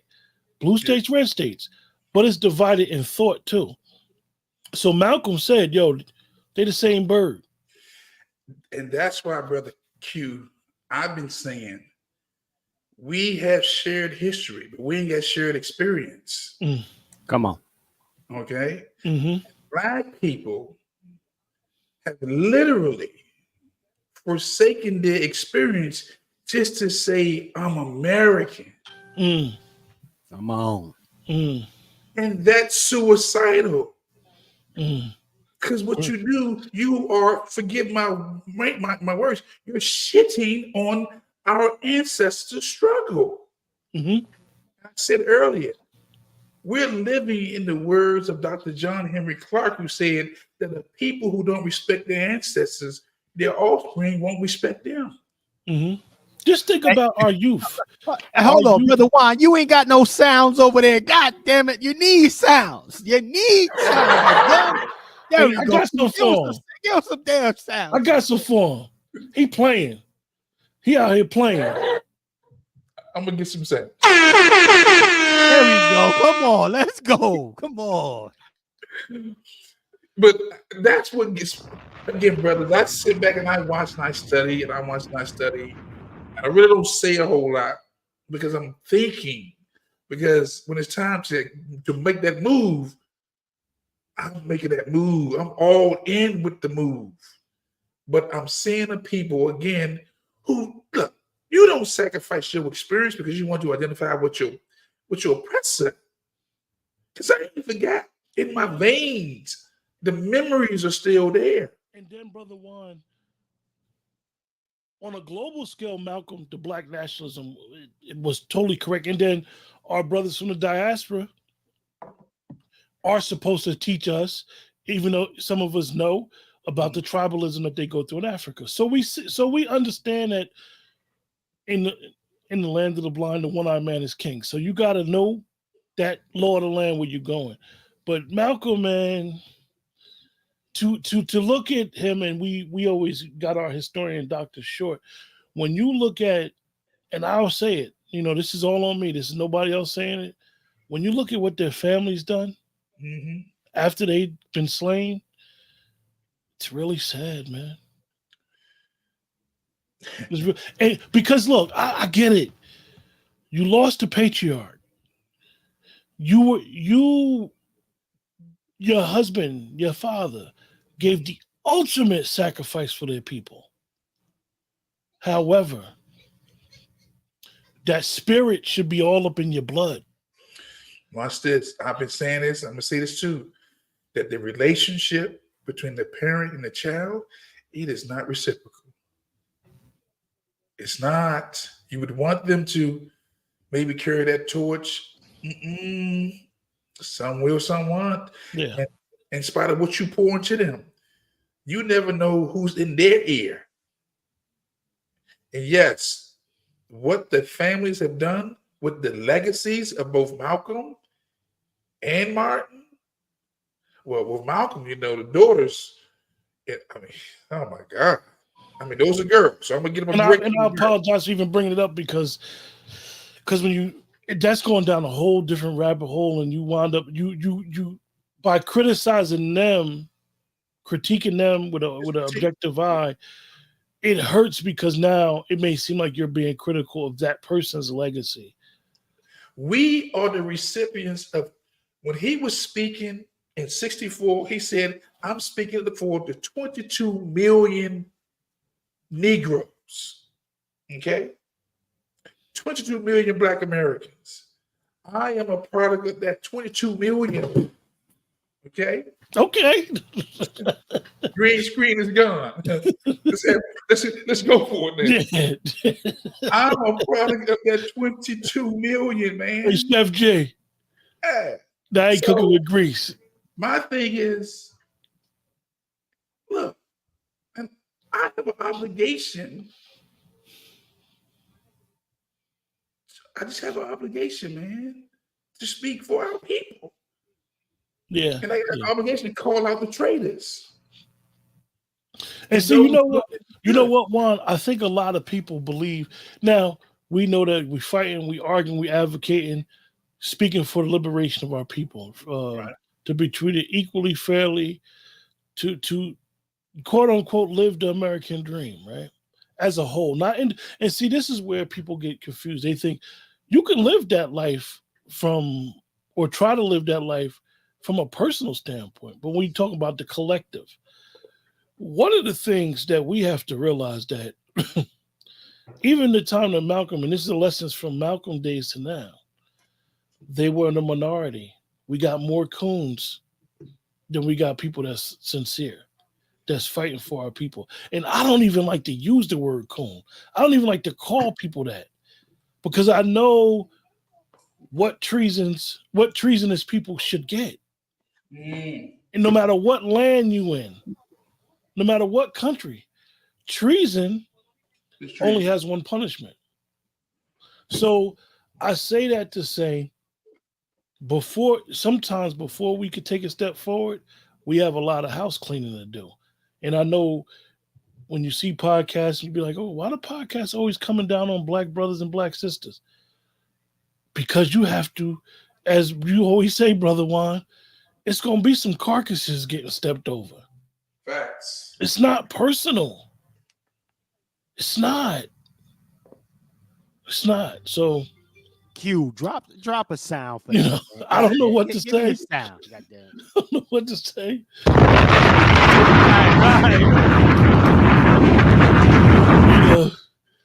I'm just only thing I can say, man, is that we continue to learn from Brother Malcolm, continue to exalt his name and understand, his legacy and what he was up against. He was up against both of them wings. He was hard on them liberals, even when he said, think about this. He literally said we should never take entertainers and movie stars as our leaders. Yes, he did. He said it. Now, we know Baba Dick Gregory became his friend, but Baba Dick Gregory, one thing people don't understand, he left being a comedian to become an activist. So when you think about what Malcolm said, and you think about in context of what he said in the 60s, think about what that beast did. That beast did everything in his power to prop up every single entertaining comedian is considered a leader in the Black community in 2024. So watch this. I made a post. Took me a week before I responded to that Cat Williams post, that Cat Williams Shannon Sharp interview. And I said basically that what I gathered from that whole interview was the national media, this nation, and the international media see us as entertainment. Correct. They tuned in because for the last almost 2 decades, the spokespersons for us has been comedians on the talk shows. Steve Juan, the craziest thing is look at the likes of Harry Belafonte, Sidney Poitier. Sidney Poitier, we know wasn't what we could say foundational Black American, or Harry Belafonte, right? Mm-hmm. They were celebrities, but they knew that they were not activists. Facts. They would be with the activists. They would fund the activists, but they would come to the grassroots and fund stuff. Nowadays, these entertainers, they want They know what Malcolm said, but they want to speak. They want to be the voice. Knowing how easy it is to get taken down when you are a celebrity or they find dirt on you, and then the cancel culture comes in. Instead, we don't know. You could take an entertainer right now and they could be funding a grassroots organization with that brown bag money. We're not talking about the money. We know what us as people, we know what brown bag money made. And they could be funding a grassroots organization with brown bag money, and we never know. But I tell you this, I don't think nobody's doing it. I don't think it's not one known entertainer who is funding grassroots organizations right now. Because you know why? They want the attention and they want the celebrity of being an activist. They've made activism a job.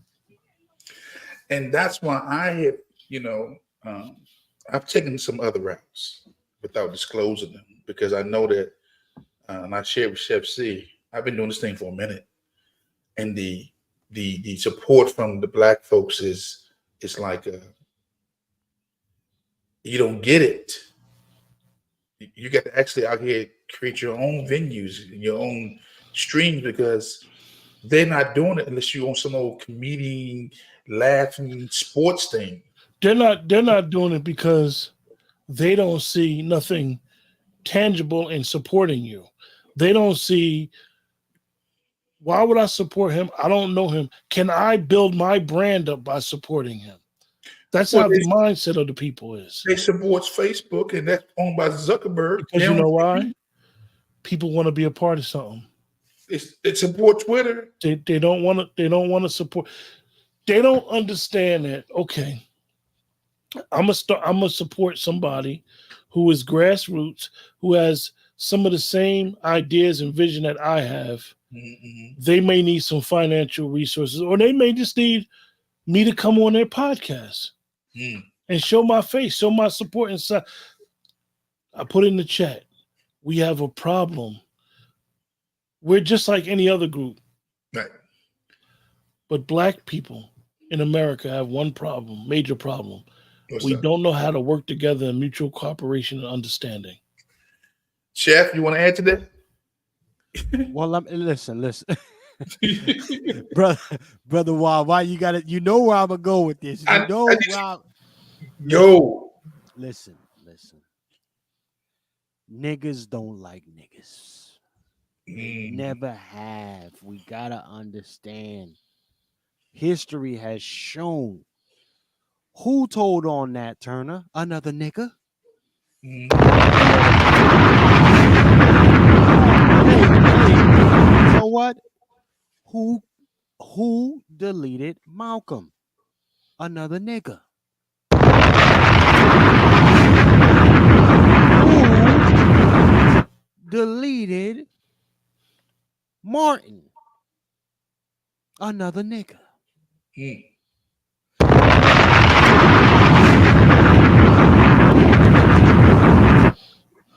Michonne was one of the original filmmakers, Black American man. If anybody knows about Michonne, okay? Well, he's a Black American man, film creator. He wanted to sponsor and promote more Black American movies generated by us, depicting us, showing us in the light with which, similar to what I'm doing with From the Soil. Right. Okay. And kind of the inspiration with myself and my team at Bloodline Films came from what Michonne was trying to do with Black America. He went to Black Americans and said, listen, I have this for you. Right. Put a little bit in the pot. I already got it started. I already did the work. Come on, get with me. Let's really show our people the way we are truly are as people, instead of letting these folks show us in this degenerate light. And niggas didn't want to support Michonne.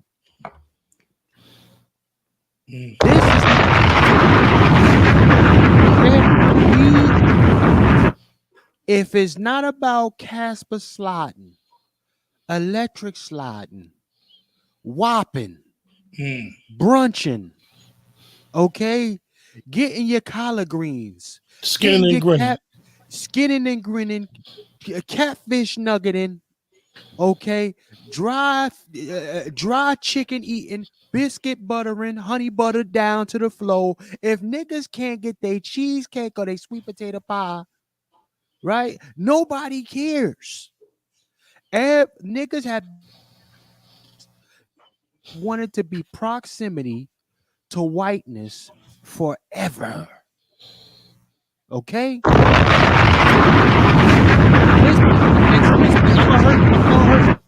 You know, I'm gonna hurt some folks when I say this right now. Let's brace yourselves. Who funded Martin Luther King? Very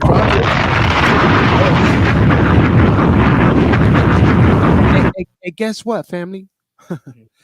There were a couple writers on the I Have a Dream speech. One of those writers was a Jew.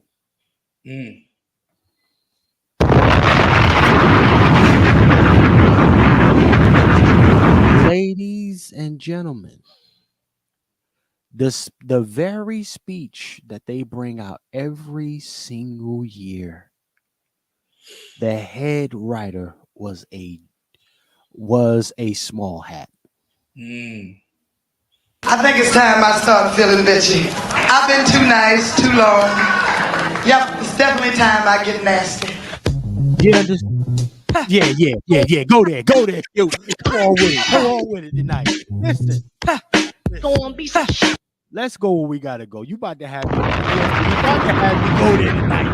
I'm gonna tell you the greatest preventer to our Black American progression ain't been the boogeyman white boy.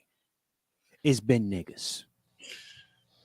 Doc, hold it. Before you go a little deeper, let me tell the folks about Oscar Michaud, because a lot of folks may not know who you're talking about. Come on, give it to them. Go where we got to go with this. Michaud was, again, born January 2nd, 1884, passed away March 25th, 1951, was an American author and film director, of the independent producer of more than 44 films, okay? Come on, come with Though short-lived, Lincoln Motion Picture Company was the first movie company owned and controlled by Black filmmakers. Michaud is regarded as the first major African-American feature filmmaker, a prominent producer of race films, and has been described as the most successful African-American filmmaker in the first half of the 20th century. Peace be upon Oscar Michaud. Drop that bomb. Drop that motherfucking bomb. God damn, drop that bomb.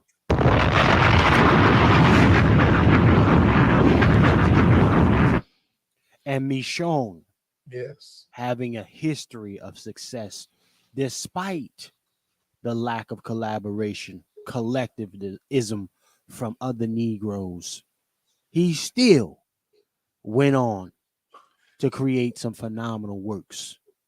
A man must have a code. Oh, no doubt. But these stories are the stories that inspire me.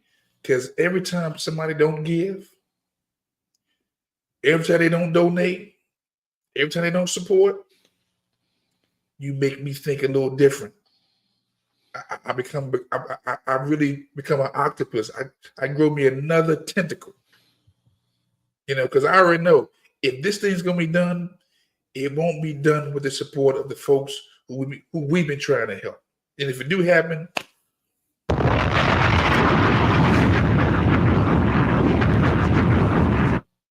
we do this out of love, man. If I didn't love my folks, I wouldn't do this. Because I ain't got to do this. None of us got to do this. We can be doing whatever we want to do instead of empower, educate, enlighten, and bring Black folks together. We ain't got to do this. You know, especially me. I should be chilling. You know, I've been shooting all day in the rain. Yeah. You know what I'm saying? Training. Peace to Sister Star, everybody in the chat. Peace to everybody, man. Hey, Brother Juan, I just want to say this, Brother Q. Let me say this, man. it listen, we're finding out that the real perpetrator though is Negroes. Yeah. That's the real, and people won't go there because you gotta love a nigga. Everybody got to love each other. Black folk got to work together. Well, they're all black folks who keep trying to work together, and it's always a couple niggas or a few niggas here messing it up all the time. Always. You know, this under brother, this thing is such, we would be so much further. I mean, shit, a lot of us are doomed to repeat because we don't listen to Harriet Tubman. She could have freed a lot of niggas, but they didn't know they was motherfucking slaves. Facts.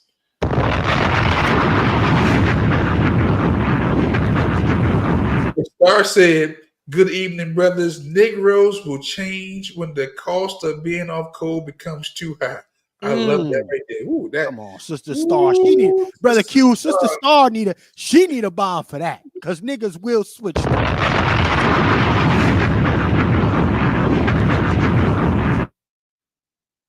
See, the black race can't afford you no more. Come on.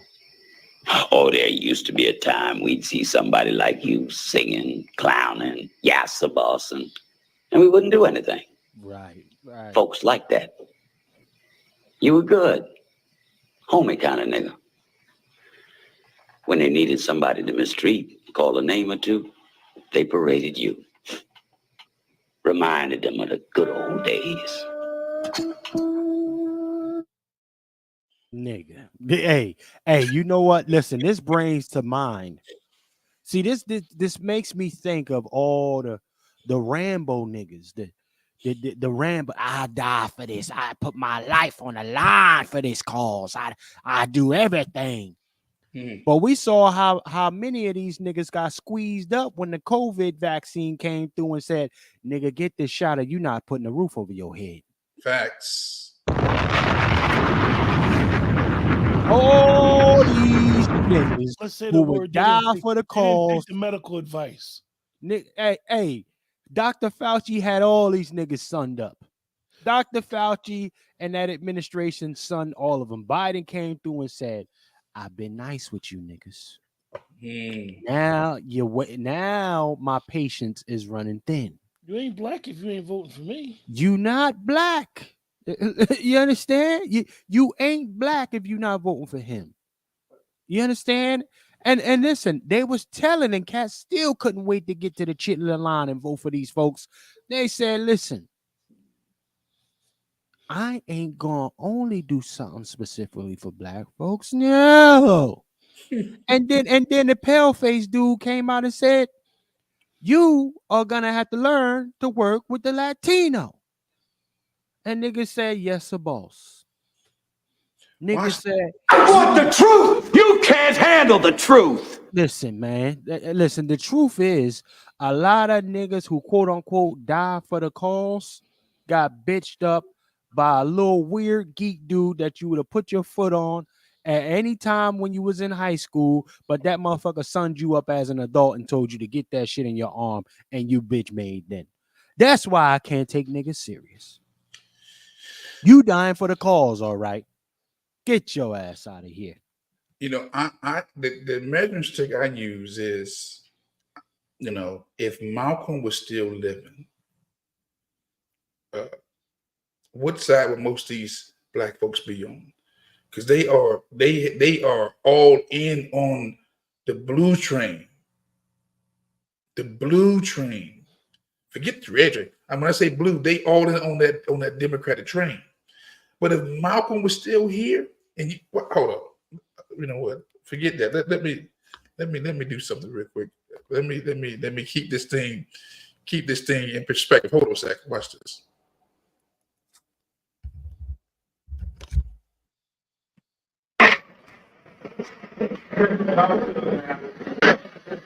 I think we'd be fooling ourselves if we had an audience this large and didn't realize that there were some enemies present. This afternoon, we want to talk about the ballot or the bullet. The ballot or the bullet explains itself. But before we get into it, since this is the year of the ballot or the bullet, I would like to clarify some things that refer to me personally concerning my own personal position. I'm still a Muslim. That is, my religion is still Islam.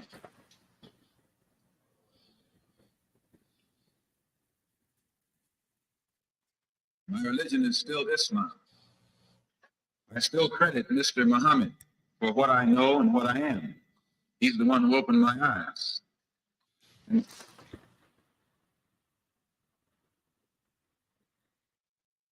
At present, I'm the minister of the newly founded Muslim Mosque Incorporated, which has its offices in the Teresa Hotel right in the heart of Harlem. That's the Black Belt in New York City. And when we realize that Adam Clayton Powell is a Christian minister, he has the Abyssinia Baptist Church, but at the same time, he's more famous for his political struggling. And Dr. King is a Christian minister from Atlanta, Georgia, or in Atlanta, Georgia, but he's become more famous for being involved in the civil rights struggle. There's another in New York, Reverend Galamison. I don't know if you've heard of him out here. He's a Christian minister from Brooklyn, but has become famous for his fight against the segregated school system in Brooklyn. Reverend Cleave, right here, is a Christian minister here in Detroit. He's the head of the Freedom Now Party. All of these are Christian ministers.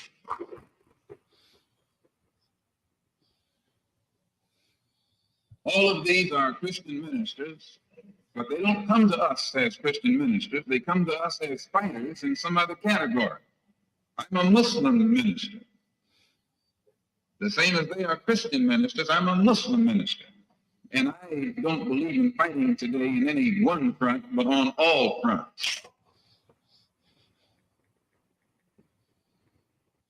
Let me stop right there, brother. Let me see something. Can you hear me? Yeah. I think I'm going to start with that right now. You're a little low, Juan. Can you hear me now? Can you hear me? Yeah.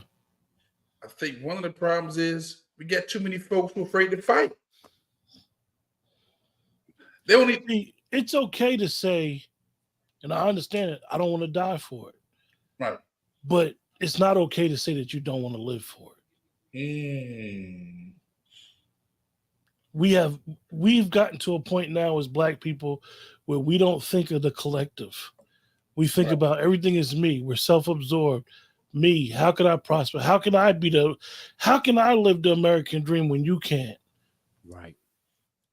Literally. And this is why we see in the Black community, some of us have prospered financially, more Black millionaires now than ever, which for those of us that believe in the collective, we should be happy for each other. And I am happy for those. However, the way that capitalism is set up and the way that this system is set up, we're not going to get there collectively. That's what our plight has been since the beginning, getting there as a collective union. And you got people that literally be like what Chef G just explained, historically tells us, fuck them niggas. I'm worried about me. And whenever somebody has arisen, it's been people who look like them and part of them who have infiltrated them. So we can continue saying white supremacy, but is that really the problem? No. Maybe some of it, not all of it. It's a symptom, right? Yeah, it's just a symptom. It's a symptom because this is a speech 60 years ago. 60 years ago. And we're still having the same conversation.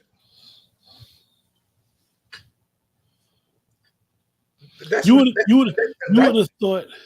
have thought that Malcolm Martin and Adam Clayton Powell, even passing away, you would have thought that those ministers and reverends back then and everybody that was part of the movements, you would have thought it would have inspired future generations. It didn't inspire future generations. It only these type of things have only became folklore, speeches of entertainment instead of instruction. Well, brother Q, can we be honest about the cowardice in our community? Yes. Can we be honest about that? Absolutely. Because listen, man, buck breaking is not on the plantation anymore. It has long been removed.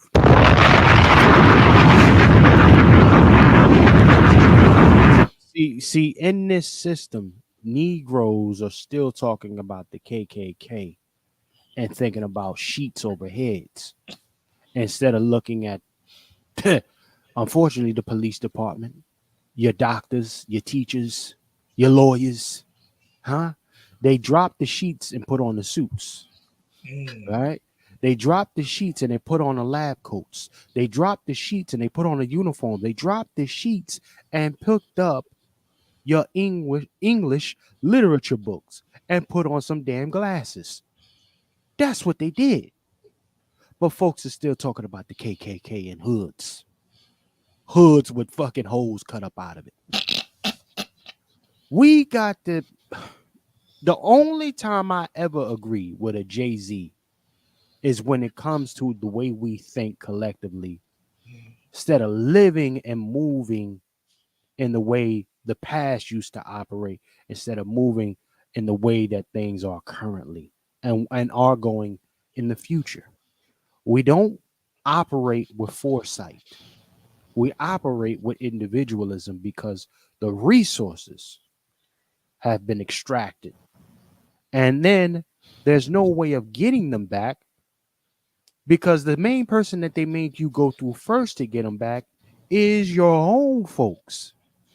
So then that increases that divide from the everyday Black American and the quote unquote millionaire Black American who may want to do something for us, but capitalism doesn't allow him or her to contribute in the way that'll help us collectively. It forces a diabolical separation from your people. It forces that. In order for you to look good, feel good, ride good, somebody else has to be down bad.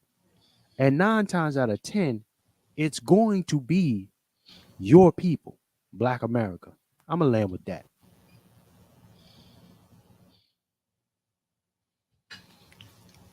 I like the moment of silence. We don't need a bomb on that. It's just what it is. Sometimes things got to marinate. It got to marinate.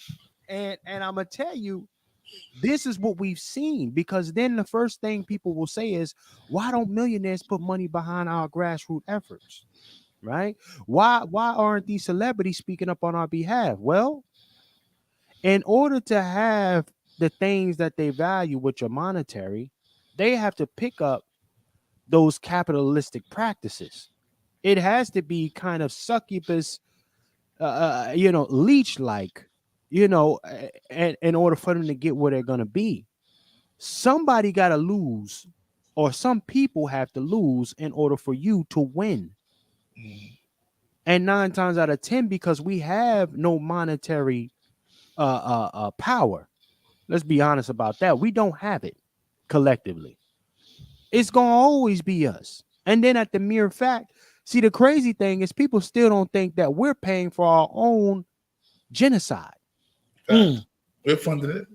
We're funding. Listen, they listen. Ain't nobody applying for no grants. Ain't nobody going to get a loan from a bank to get us up out the way.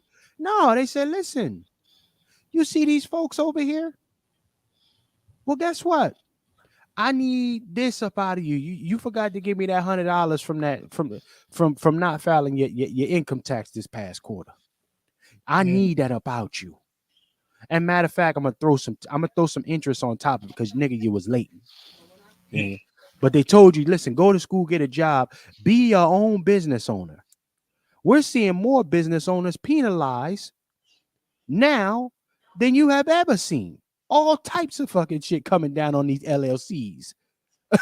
These 1099s. Cats is getting hit upside their head. So you go from, okay, go to work, get a good job, retire, to, okay, go to work, make sure you got your own business, and then hopefully you got Social Security at the end, because you damn sure ain't gonna have no 401k. You damn sure ain't gonna have no retire. You're not gonna have them CDs, because them shits don't even move like that no more. Like, it's a whole, the only one that's moving the way they do things is the system of white degeneracy that we're under. We are still operating in some 1920 type of vibe. Like, what the niggas is crazy, but we operating in the 1920s. We just got new technology. Same mindset though. This shit is sad. Like, no secrets whatsoever. None. we It's broadcast crazy. every move on social media. Talking about, oh, we got to come together, and you know what, how we gonna plan? I'm gonna have this right here, and let's talk about it on their platform. We still doing fish fry fundraisers. Still talking about junk in the trunk, all these stupid ass, right? Fish fry. Niggas is still serving biscuits with honey and and dried up catfish sandwiches to raise money. Niggas is still talking about going to have dinners. Give me a dinner. You got them, you selling them plates? Give me a $5 plate. And you fundraising. Car washes. Ain't nothing wrong with a car wash, but you can't still charge $5 from 20 years ago when the cost of the product is like, it's crazy. I gotta step away for a while, you guys. I already told you. I appreciate you guys bringing me on, man. And give me contact, give me your information. Best way to get in touch with me is ltalk5600@gmail.com. Like I said, usually I try to schedule shows, but I do a lot of impromptu shows. I got a lot of stuff that I want to do, but haven't been able to do it. I've been meaning to get with Chef C and Juan for some stuff that we need to do for some weekly shows. Hopefully in the near future, we'll be able to collaborate on some weekly stuff. We basically, with Pat Talk, we've been really doing a good job with that for all of our platforms. This week, I got a very interesting show with a friend of mine who is an engineer, and also he's a principal of Science High School in Newark, New Jersey. He is the creator of Afrofuturism, which is they are comic book writers, and they teach our young men and women STEM through comic books. So got him coming on, brother Naseed Gifted. So, I grew up with him. His family's very close to me. So we're going to chop it up on Tuesday. But hopefully be able to see you guys soon, man. We really get this thing off the ground of what we all trying to do and really be able to collaborate on some stuff. Brother Q, I do appreciate you, man. Nothing but success for you, prosperity, all good things, resources, and unlimited money. That's my prayer for you, brother. Thank you. I appreciate that. And likewise, Chef C. Peace, brother Q. Peace. Take care, man. Good seeing y'all. Always up. Appreciate you. Brother Wolf, yes, sir. sir. I just was inspired by this broadcast, and I say, it's definitely necessary that I tap in with the brother. Again, when it comes to Brother Malcolm X, he isn't given the respect that he's due, as far as I'm concerned. I believe that he was the progenitor of the fruit of Islam. Yes, he was, and the newspaper. So, even when you talk, and I was really, cats was them boys, and them fruit boys ain't the ones to be played with. Them is the ones right there. Islam. And these kind of environments don't really exist anymore for our collective. And I would hope that we could, whatever time we got left, at least have a small resemblance of something like that for our folks, as far as the self-defense portion, right? The defense portion of it all.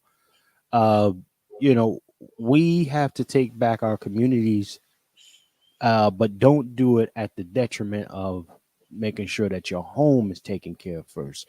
You got to take care of home first. Facts. You understand? And then all of the other shit that that's going to come. But make sure you take care of who takes care of you. Cause I'm gonna tell you, don't be the person that find out niggas ain't shit. You know, understand, and then hope that it's gonna change.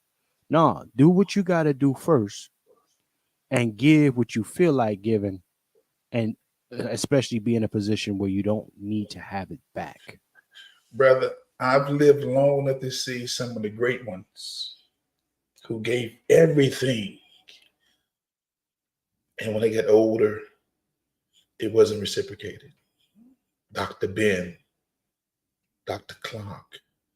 I know Dr. Amos Wilson, he had an aneurysm, like Dr. Khalid Muhammad. I mean, Dr. Khalid Muhammad's birthday was last week. Yeah, Sunrise Day was last week, or Sunset, one of them. But I've watched Dr. Welsing, people who really poured everything into this struggle piece, and it wasn't reciprocated. They didn't. I mean, they literally died like the Kings and the Malcolms with nothing. That's my approach is something totally different. I love my people because I love them. I know they're crazy, but I also know that I got to reimagine how to do this whole nationalist piece. I got to reimagine how to get this money. And I got to reimagine how to go about bringing this all together.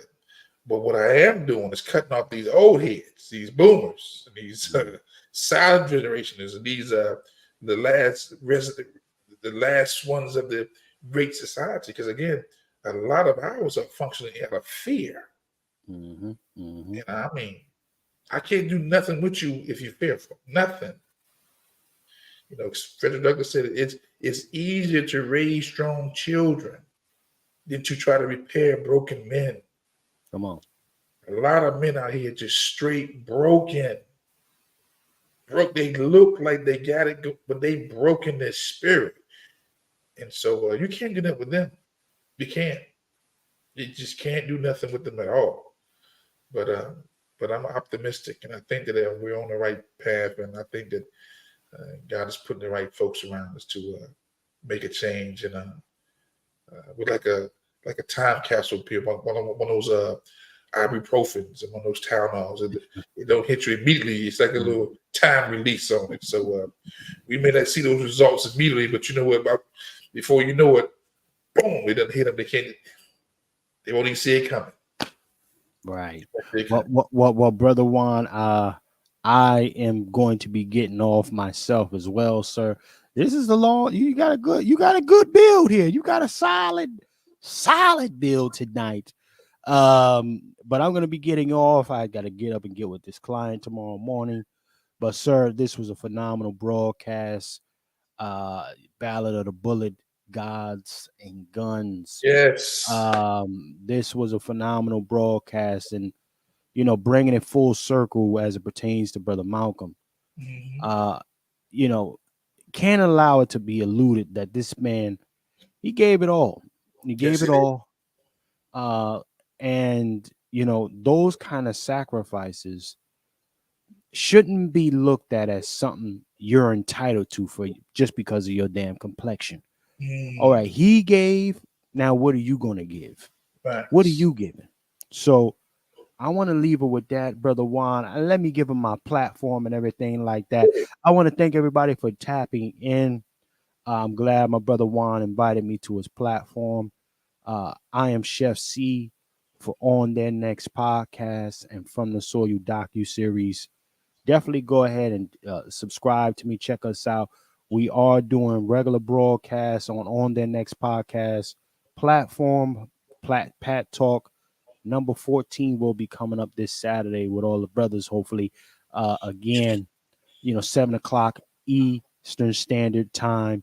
And it's always a pleasure. Definitely make sure y'all support Brother Lone Wolf Cash App, $ Lone Wolf Firearm, no S. Support this brother and his efforts. And definitely, I also want to highlight for all your firearms training, hit that man's link. He's one of the best in the business. Don't be out there caught slipping. I'll catch everybody on the flip side. Appreciate you, Brother Luan. I'll catch you later, family. Thank you, Brother Chef C. Thank you, thank you, thank you. And have a great day again for you also. Blessings, prosperity, resources, and unlimited money. And I mean that. That's what I want. Most definitely, brother. Same to you, man. I'll catch you on the flip side. Thank you, sir. Appreciate you. And family, again, we're back on this program. This is maybe one of my longest programs, but you know what? When you're talking about Malcolm X and you see the disrespect, the not acknowledging his existence, the silence from the media, there was no way in God's green earth that I was not going to talk about Malcolm X. So I don't talk about nobody else outside my mother, my dad, stepdad. Got to put some respect on Malcolm X. And again, family, please, please, please, if you haven't gone to YouTube to pull up at least a speech, whether it's a 10-minute speech, a 5-minute speech, pull it up, listen to them. Again, these speeches that I played today, the Ballot versus the Bullet, that's a 60-year-old speech. He spoke this in 64. This is 2024, family. So again, let's put the respect on Malcolm. If the culture, the white dominant culture won't do it, then we have an obligation. We have an obligation to speak on our heroes. I am very clear when I say that my heroes may not be their heroes, and their heroes ain't my heroes. But I'm not going to be quiet on my heroes, and you shouldn't be quiet on your heroes. Matter of fact, I may do a part 2 to this because, again, the Ballot or the Bullet, we're in a very dangerous era right now. Like I said before, white folks are ready to fight white folks. Keep it real. And if they fight, then you know that them black folks gonna fight black folks. And maybe nobody's talking about that. It's like the elephant in the room. Don't talk about that. Well, on this program, we're gonna talk about it. We're gonna have that conversation. Because trust me, I've said on multiple platforms, when this situation goes down, if there is a civil war in America, which I believe it will be, I am willing to walk over the carcasses of a lot of people. A lot of people. It's a hard pill to swallow. But I'm watching my white brother and how he's directed his anger, his frustration towards his brother. And I just happen to be in the middle of this conversation. And they're willing to go to war over this ballot this season and the bullets. So if your pastors and your civil rights leaders and your businessmen and your husbands and your uncles and your nephews and cousins are not talking about this, they're doing you a disservice. Everybody can feel the tension. And most folks are trying to act like it don't exist. The tension is real, family. And I'm the mailman right now. I'm not reading the mail, but I'm dropping off the mail. So I need you to be serious about becoming responsible gun owners, gun users. I need you to go to lwftraining.com. If you can't go to lwftraining.com, go to anybody. Just get you some training. Get you a couple of guns. What? Get you a revolver. Get you a semi-automatic. Get you a shotgun. Get you a rifle. For yourself, for your family, for your friends, for your community, and you may have to defend this country. Okay? So with that said, I'm going to wrap it up. I want to thank everybody for tuning in tonight. You could be anywhere else but you're here. And I do appreciate you. I need you to like this video or dislike it. And you can subscribe and you can share. But whatever you do, become responsible gun owners, gun users. Whatever you do, put some respect on Malcolm X. Whatever you do, put some respect on our history. Again, like Dr. John Henry Clark said, that are people who don't respect their ancestors, their offspring will not respect them. And we live in the era where the offspring are not respecting you, the elders, because the elders, the living elders, did not put no respect on the ancestors. And Malcolm X is the ancestor. And nobody said nothing about him on the 21st of February. But we're saying something today. So again, go to lwftraining.com. And like I always end this broadcast, look here, family. It is not how much you know, it's how much you care. Okay? I wish you health. I wish you happiness. I wish you love. I wish you success. I wish you prosperity right now. I wish you resources. And I wish you unlimited money. That's my prayer for you. That you get unlimited money. That you get all the resources you need. That you lack nothing for your current and for your future assignment. That's my prayer for you. Okay? And remember, again, like I said, it is not what you know. It's how much you care. With that said, have a great day, great evening. I'll see you again this week. And God bless you. Oh, thank you for the new subscribers. I do appreciate you. And for those who's always subscribed, I thank you too. I don't take nothing for granted. You can be anywhere but you're here. But again, I thank you again. Share this video, like it, and I will see you again on another platform. I'll see you again talking about these guns and ballots or just current events. With that said, have a great day. And I am out of here. I'm out, family.